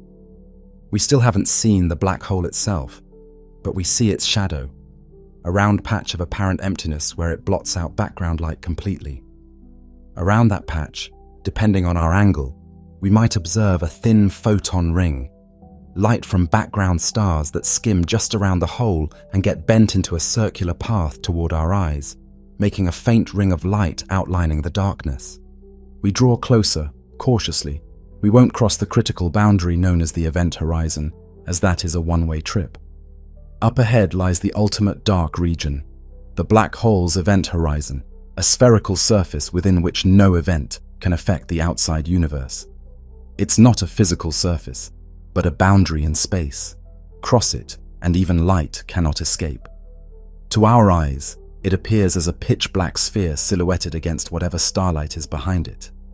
In this case, since we are in intergalactic space, the backdrop is the distant tapestry of galaxies and maybe the glow of the Milky Way far behind. The black hole hides whatever falls behind that sphere from us, creating a black silhouette in the star field. Approaching fairly near but not too near, we begin to notice other relativistic effects. Time for us, relative to a distant observer, would slow noticeably. If we had a clock transmitting its tick rate to a faraway station, that station would see our clock ticks getting slower and slower as we neared the hole. Also, light from our ship to an outside observer would shift to redder wavelengths and dim, a process known as gravitational redshift. We, on board, might not feel anything unusual locally. Gravity is gravity, and as long as tidal forces aren't extreme, we could orbit a black hole much like we'd orbit any massive object, with the difference that we must keep a safe distance to avoid being captured irrevocably. Let's say this black hole is about 10 times the mass of our Sun, a typical stellar remnant black hole. Its horizon radius would be roughly 30 kilometers. That's a tiny radius compared to cosmic scales, meaning we can get fairly close within a few hundred kilometers and still be outside it. At that distance, the tidal forces, difference in gravity's pull between our ship's front and back, would be noticeable but not yet lethal. Closer in, they'd become very strong, potentially stretching objects, the infamous spaghettification. But we won't venture that close. Instead, we settle into a safe orbit, perhaps a few hundred kilometers out, engines firing gently to hold position. From here, the view is fantastically strange. Off to one side, we might see the normal star field of the universe. Off to the other, where the black hole is, we see that star field warped into a ring around a circular patch of pure black. If we look around the black hole, i.e., turn our camera as we orbit, we notice something mind-bending. We can see multiple images of the same background star at different positions. Light that passed on one side of the hole, or the other, reaches us from both sides. So a single distant galaxy might appear as two smears opposite each other around the hole. Some light may even be bent full circle. If we look toward the black hole's edge, we might catch a faint, delayed image of the very sky behind us, light that went around the hole and came back. In essence, the black hole's gravity is acting like an extreme lens and mirror, showing us around corners in space. There is almost no radiation here. We chose an isolated, quiet black hole. If it had nearby matter falling in, that matter would form a swirling accretion disk that would heat up and blaze with X-rays and visible light, potentially outshining whole galaxies. Indeed, the brightest persistent objects known, quasars, are accreting supermassive black holes in galactic centers, so black holes can paradoxically be sources of incredible light if there's fuel.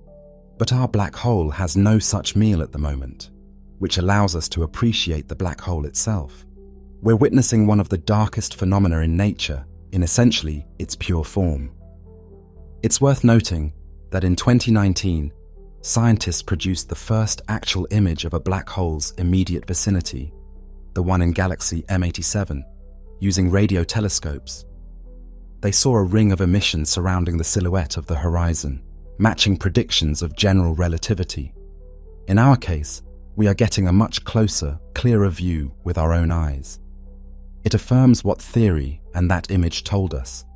Black holes really do cast a shadow on the universe, a nearly perfect sphere of darkness. The environment just outside the event horizon is extreme. Space and time exchange roles in a sense. Falling toward the horizon is as unavoidable once inside as moving forward in time.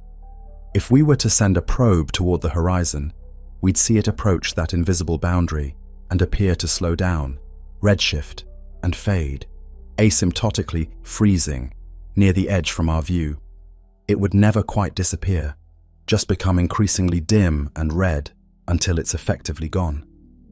From the probe's own perspective, it would actually cross the horizon after a finite time and head to inevitable destruction at the central singularity, where density and curvature become infinite and our physics breaks down. But we, outside, are forever denied seeing anything actually enter. A kind of cosmic censorship that keeps the interior hidden. Hovering near a black hole like this, one might feel a mixture of fear and fascination. On one hand, this black pit represents oblivion, a one-way exit from our universe. On the other hand, it's a triumph of human understanding that we can predict and even visit, in theory, such a thing. We understand its radius, its mass, its effects. We know, for example, that over an incredibly long time, many orders of magnitude longer than the current age of the universe, even this black hole will evaporate via Hawking radiation, a quantum effect causing it to emit a faint glow and slowly lose mass. But that is trillions upon trillions of years in the future. At present, the hole's Hawking glow is negligible, on the order of nanokelvins, utterly undetectable. So, to us, it appears truly black. Let's consider a thought. Not all black holes are small. There are black holes millions or billions of times the Sun's mass at galactic centers, with horizons as large as the solar system. If we were near one of those, the tidal forces at the horizon could be mild. They grow weaker relative to your size for bigger holes, so you could actually cross the horizon without spaghettifying immediately, only to meet your end later near the singularity. In our smaller black hole case, crossing the horizon would rip us apart quickly due to intense tidal forces. In either case, crossing is a no-return journey. For our narrative, we wisely keep a safe distance. We marvel at how this black hole, a place of maximal darkness, still announces its presence through gravity's influence. It reminds us that even where light cannot exist, the shape of space-time itself betrays the hidden mass. After orbiting a few times and collecting data, imagine capturing close-up images of the photon ring, measuring gravitational redshift of light signals, perhaps even dropping a clock in and watching its signals fade. Experiments that confirm again Einstein's predictions. We prepare to leave. We fire our engines and gradually spiral away from the black hole. The distorted starfield slowly undistorts. The pinched ring of light around the hole smears and then breaks apart into normal star images as we retreat. The region of pitch black shrinks, and then suddenly the black hole becomes essentially invisible again against space, only detectable by the way background stars realign to their undistorted positions. We leave this well of darkness behind. It will continue drifting, perhaps eventually merging with another black hole, or gobbling some stray gas or star it encounters in eons hence. For now, it's a silent relic of a massive star's death, carrying a piece of the universe's mass in secret. Having confronted a black hole, arguably the darkest physical entity possible, we now turn to a different kind of darkness, one on a much larger scale. This isn't a single object, but rather a mysterious region toward which many galaxies, including ours, seem to be drifting. An expansive gravitational anomaly known as the Great Attractor. It's not an object like a black hole, not a single one anyway, but it represents a concentration of mass in the depths of intergalactic space that is largely unseen. It is in effect a dark hub drawing us and our galactic neighbors in. Let's set course toward the coordinates of the Great Attractor, a journey that will take us across tens of millions of light years and into the realm of large-scale structure and cosmic flow. The Great Attractor, the mysterious pull in the cosmic dark. No matter where we drift in our local supercluster, we notice something. Our galaxy, and many around us, are moving in a common direction, as if being gently pulled by the gravity of something massive ahead. This observation is at the heart of the Great Attractor mystery. In the late 1970s and 1980s, astronomers mapping the velocities of galaxies, after subtracting the general expansion of the universe, found a residual motion. The whole local group, Milky Way, Andromeda, and others, and even the Virgo cluster and other nearby clusters, appeared to be streaming toward a patch of sky in the constellation Centaurus. They couldn't see much in that direction. Unfortunately, the line of sight lies through the dense plain of our own Milky Way, where interstellar dust obscures distant galaxies. They poetically called this obstructing zone the zone of avoidance. Yet something beyond that galactic plane seemed to be tugging on us all, causing velocities on the order of several hundred kilometers per second towards that region. They dubbed the unseen mass concentration the Great Attractor, half in jest, half in awe, because whatever it was, it had the mass of perhaps tens of thousands of galaxies. What have we learned since? Later surveys, including X-ray surveys that can peer through dust, found that there is a large collection of galaxy clusters in that region, notably the Norma cluster, a massive cluster of galaxies hidden behind the Milky Way's stars, not easily visible in ordinary light, but detectable in X-rays and partially in radio infrared.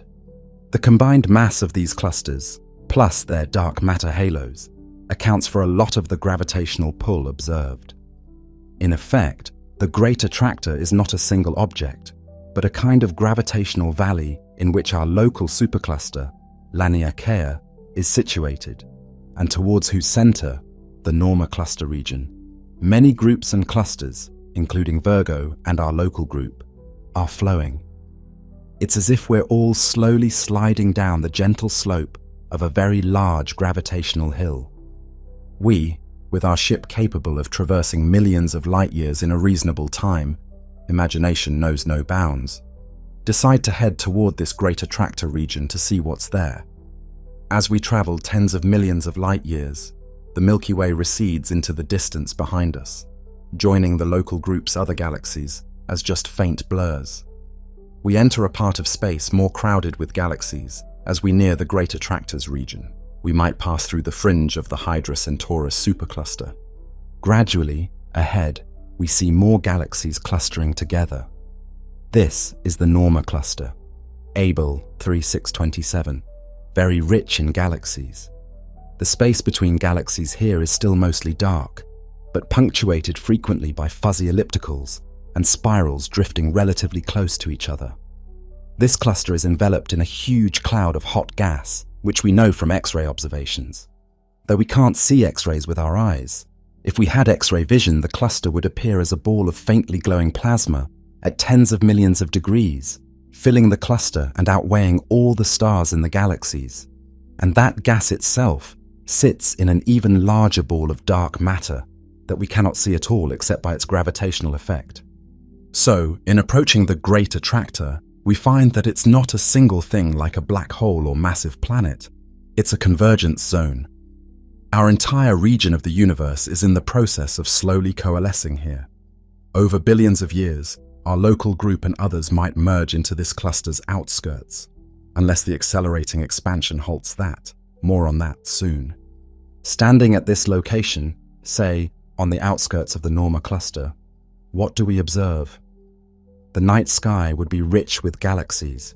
It would be like being near the center of a city, with city lights in every direction. Some galaxies in the cluster might be close enough together that their mutual light gives a faint illumination to intergalactic space, though extremely faint, still far, far darker than a starlit night on Earth. We would see giant elliptical galaxies bloated with stars, and perhaps active galaxies with jets from central black holes. This is a crowded dark. Space is still dark, but filled with more objects than we've seen since leaving the Milky Way. However, when we look out beyond this region, we notice something else. Even this Great Attractor region is not the end of the line. In fact, now astronomers realize that this area is being pulled towards an even larger concentration of mass farther away, known as the Shapley supercluster, a titanic collection of clusters, the most massive in our part of the universe, about 650 million light-years away. The Great Attractor was like a local valley, but Shapley is a deeper valley beyond, and even the Norma cluster and Great Attractor itself are being pulled in that direction. In truth, gravity's web extends hierarchically. Our cluster falls into a larger cluster complex, which may fall into a supercluster complex, and so on. But eventually, the accelerating expansion of the universe will likely stop these flows from carrying things too far. Our ship doesn't attempt to travel to Shapley. That's hundreds of millions of light years. We'll content ourselves with understanding it from here. We might, however, observe the motion of galaxies. We'd see the Norma cluster's galaxies engaged in a slow dance, some moving toward a common center. If we had the ability to mark positions and come back in a billion years, imagine leaving boys in space and returning much later. We'd see progress, galaxies noticeably closer together, structures merged. The Great Attractor moniker, while a bit hyperbolic, gave a face to the idea that even in the darkness, there are currents. The universe has internal motions on huge scales, and we are part of one. It's humbling. Our Milky Way is racing at hundreds of kilometers per second due to these currents, yet here on Earth, we never noticed until we built instruments to measure Doppler shifts of distant galaxies. We're like a small boat drifting on a vast, slow-moving ocean current. Only by looking at the shoreline, distant quasars, can we tell we're moving. Let's take stock of where we are.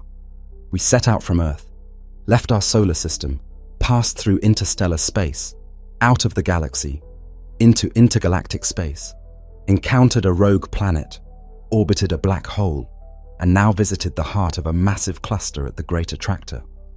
We have traversed an enormous range of scales and phenomena. The darkness has taken many forms, from the simple absence of sunlight in interplanetary space, to the near-perfect vacuum between galaxies, to the ultimate darkness of a black hole's interior. We found that darkness is not uniform. Sometimes it's gentle and empty, other times it's dynamic and hiding immense forces. Our journey outward, in space, is nearly at its limit. The next step out would be to encompass the view of the entire observable universe, essentially to consider the cosmos as a whole. We can't physically travel outside our universe's observable bounds, but we can conceptually zoom out and talk about edges we cannot cross and the ultimate horizons in time and space. Before we do that, however, we have one more realm to explore, not spatial now, but temporal, the future. For there is a deep, dark space that awaits even if we never leave home, the far future of the universe, when starlight itself might cease. It's time to talk about light and time on the grandest scale, the cosmic horizon of what we can see, and the final fate of the silent vacuum itself. The eternal night, the destiny of an expanding universe. We have journeyed outward through space. Now let us journey forward through time. The subject is deep, dark space in the context of the far future. The fate of stars, galaxies, and the very fabric of the cosmos as expansion and entropy play out. This will be a speculative voyage, grounded in our best science, carrying us trillions upon trillions of years ahead to an era where darkness and emptiness may reign supreme. Right now, we live in what could be called the stelliferous era, the age of stars. Galaxies sparkle with billions of stars. New stars are still being born from gas clouds, and the night sky, from any planet, has points of starlight. But stars are not eternal. The larger ones burn out quickly, in a few million to a billion years. Sun-like stars live around 10 billion years. The smallest red dwarfs, however, sip their fuel so slowly they can last trillions of years, far longer than the universe's current age, which is almost 14 billion years. So, fast forward far beyond our current time. First, the massive bright stars will die off. We've already seen many of those go. In fact, in our Milky Way today, most supergiants are young and will explode within a few million years.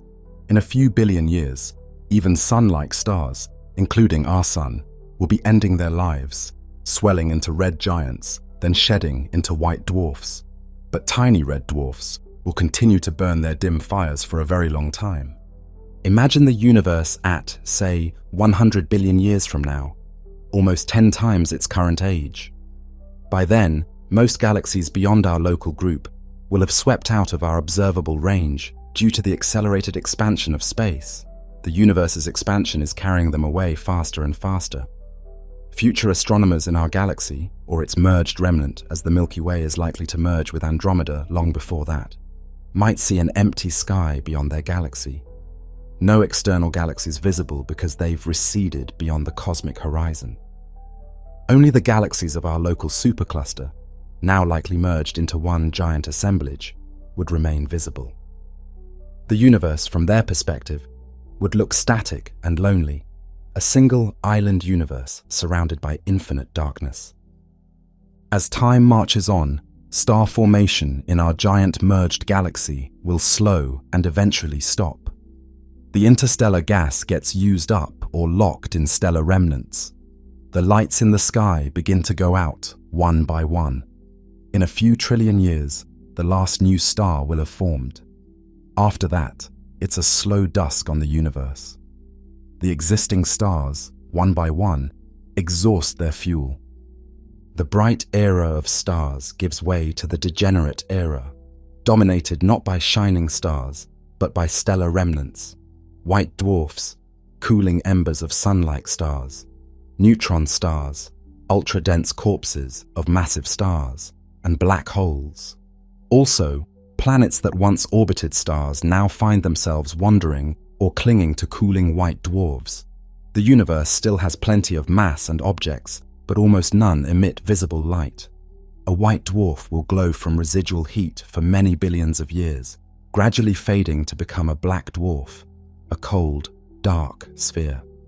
Neutron stars might remain hot with stored heat for a long time too, but eventually they too cool, though neutron stars are so opaque and small that they become essentially invisible except perhaps via faint radio emissions, or if they were pulsars, but even pulsars slow down. At this point, the universe, perhaps tens of trillions of years from now, is lit mainly by the afterglow of white dwarfs turning to black dwarfs, and occasional accretion flares if two objects interact or collide. Starlight as we know it is essentially over. Future inhabitants, if any, might live on warm planets orbiting faint white or black dwarfs, eking out energy as best they can. Eventually, even those fade. It is a melancholy picture, darkness settling over the cosmos, like a grand theatre show ending and the lights of the stage gradually dimming until only the emergency exit sign, perhaps the occasional Hawking radiation flicker or proton decay flash, remains. As we push further forward in time, more exotic processes become important. If protons, the building blocks of atoms, are unstable, some theories suggest they might decay after an extremely long time, 10-30 years. Then over truly vast spans such as 10-100 years, even matter as such might disintegrate into radiation and elementary particles. If protons are stable, matter persists as iron lumps and such indefinitely. Regardless, gravitational dynamics continue. Stars and remnants will shuffle around, some getting ejected from galaxies, others merging into the central black hole. Ultimately, one expects a large fraction of mass ends up in black holes, since many stars will fall into them or merge to form them. So, in the far, far future, black holes might be the last bastions of mass. They too are not immortal. Through Hawking radiation, black holes slowly evaporate, a process unbelievably slow for big holes. A stellar mass black hole might take 10⁻⁶7 years to evaporate, a 1 with 67 zeros. Supermassive ones take far longer. The one in our galaxy would take around 10⁻⁹ years. But given enough time, even they will evaporate. So imagine, after hundreds of trillions of years, the last black dwarf star fades to darkness. After quintillions more, the last stellar black hole pops out of existence in a final burst of Hawking evaporation. What remains then? A thin gas of fundamental particles, electrons, positrons, neutrinos, photons, etc., at extremely low energies, sparsely scattered across ever-expanding space. This is the projected heat death of the universe, a state of maximum entropy where all energy is evenly spread and no gradients exist to do work. The temperature everywhere is effectively at the background minimum, which itself gets lower as expansion stretches the remaining photons to longer and longer wavelengths, approaching absolute zero from above. It is an eternal night so complete that, to any conceivable observer, nothing happens and nothing can be done. The cosmos has gone to sleep. Of course, this assumes our current understanding. Dark energy remains a constant vacuum energy, leading to accelerated expansion forever, and no new physics intervenes. There are alternative possibilities, e.g., a big rip, in which dark energy's effect grows without bound and shreds even atoms in the far future. Very speculative, and current data suggests it won't happen. Or a cyclical universe, where after eons, a new Big Bang might be triggered. Also speculative without evidence as of now. Or the small but mind-bending chance of a vacuum decay, where what we call empty space is actually in a metastable state. and could quantum tunnel to a lower energy state, creating a bubble of true vacuum that expands at nearly light speed and essentially destroys the universe as we know it. Again, speculative, but if it were possible, it could, in principle, happen at any time without warning. Cheery thought. There's also the concept of Boltzmann brains, that given enough time in a heat-dead universe, random fluctuations could produce a self-aware entity, a brain, out of the chaos, albeit fleetingly, due to sheer chance. But these are deeply theoretical musings, in the absence of anyone to observe them. In the scenario that most fits current evidence, eternal accelerated expansion, our universe ends not with a bang, but with a whimper, or rather, an endless sigh of dispersing energy. Let's pause and think what that means for meaning. It's a somber vision. All the brilliance and structure the cosmos developed, stars, galaxies, life, maybe intelligence, all eventually dissipates into nearly nothing. The legacy of the universe becomes essentially a very cold, dilute soup of particles and photons, expanding into an ever vaster emptiness. One can find this depressing, the ultimate futility of all structures. Or one can find it peaceful. The universe returns to a simple, quiet state after a tumultuous youth and middle age full of drama. In this far future, even black holes, those engines of destruction, have evaporated into gentle Hawking radiation. The darkness is truly and literally everywhere. If some incredibly advanced beings wanted to postpone this darkness, they'd have to find ways to gather energy or create new ordered pockets. But thermodynamics suggests they can't stave it off indefinitely. Eventually, usable energy runs out. As our journey to the future concludes, we imagine ourselves floating in that eternal night. We are now trillions upon trillions of years from our present time. The Milky Way, the Great Attractor, all of it is gone or quiet. Perhaps we see nothing with our eyes, no stars, not even the faint glow of a galaxy cluster. Only perhaps a thin haze if we amplify certain wavelengths, the dying embers of creation. It is an empty stage, but we recall the vivid scenes that played out on that stage in earlier eras. We, our distant descendants or thought experiments, carry the memory of a lively cosmos into this twilight. Perhaps we, or our far future proxies, could still find meaning as memory keepers, storytellers of the long-ago age of starlight. And here's a thought. Perhaps this isn't truly the end. Some cosmologists speculate that given infinite time, quantum fluctuations might eventually create new Big Bangs or new ordered regions, a kind of rebirth from the void. These ideas are speculative and often untestable, but who knows? The ultimate end might be a new beginning in ways we can't foresee, like the formation of a new universe in a bubble of the old. If the multiverse concept is true, perhaps new universes are being born elsewhere, even as ours dies. So the grand story never truly ends, but continues in other arenas. Be that as it may, from our perspective within our universe, heat death is as close to an eternity of darkness as we can imagine. Now gently, we return our attention to the present journey. We have seen the end of all things, scientifically speaking, and with it, the triumph of darkness. It leaves us with a profound appreciation for the time we live in, when the cosmos is still young and full of light and wonder.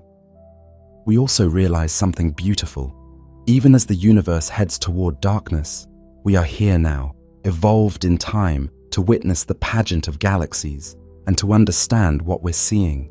If the universe must go dark, at least it birthed minds that could comprehend and feel awe at its glory. We are, in a sense, the universe's way of appreciating its own ephemeral beauty.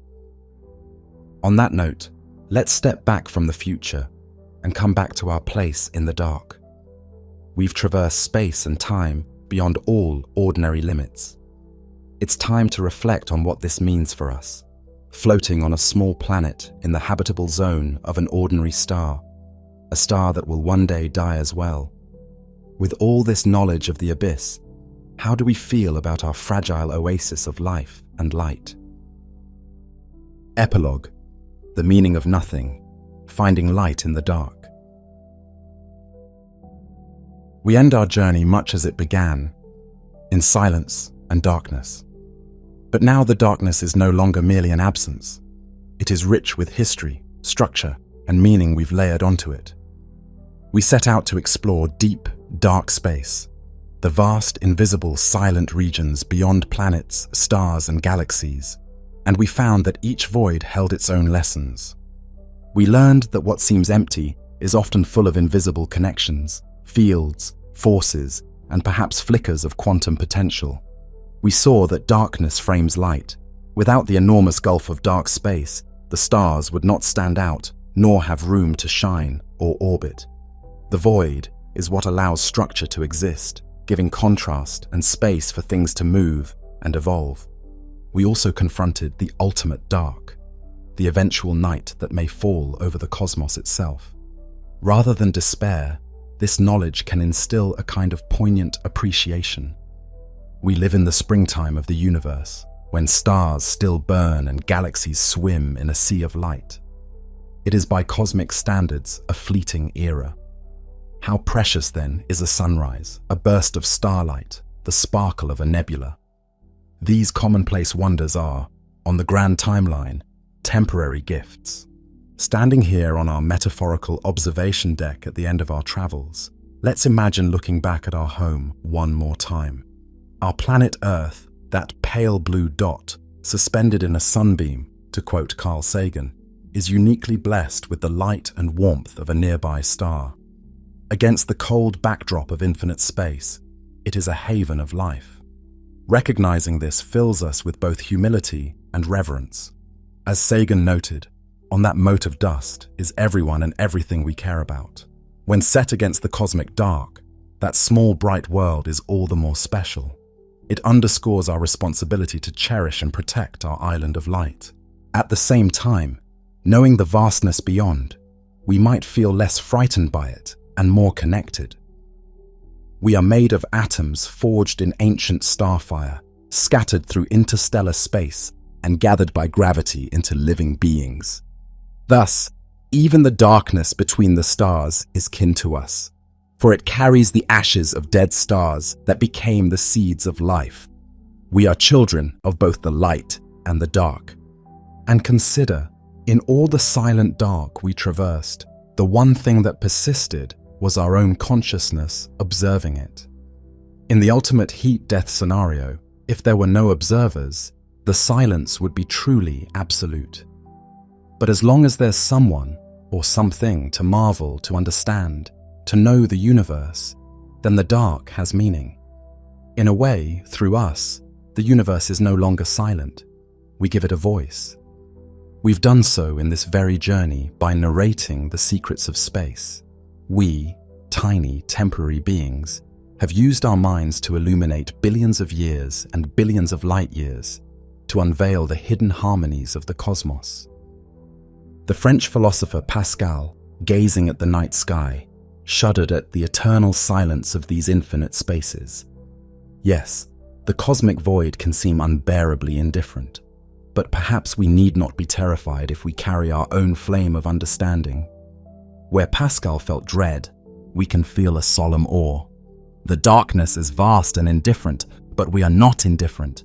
We care, we wonder, we dream, and so we supply the cosmos with meaning. Throughout our expedition, whenever we encountered darkness, we found something to learn or admire. The empty interstellar expanses taught us about perseverance and scale. The rogue planet in darkness showed resilience. The black hole silhouette revealed nature's sublime extremes. The Great Attractor's hidden pull taught us about unseen influences, and the far future's gloom casts the present in a warm, golden light of appreciation. In the end, deep, dark space is not empty to us. It's full of context for our existence. It is the canvas on which the stars paint their light. It is the womb from which galaxies were born. Recall that in the beginning, the universe was dark until the first stars ignited. It is the quiet stage, that allows the play of cosmic history to unfold. And when the play is over, it is the gentle night that falls, perhaps awaiting some new dawn beyond our knowing. Our journey comes to a close, back on the familiar shores of Earth.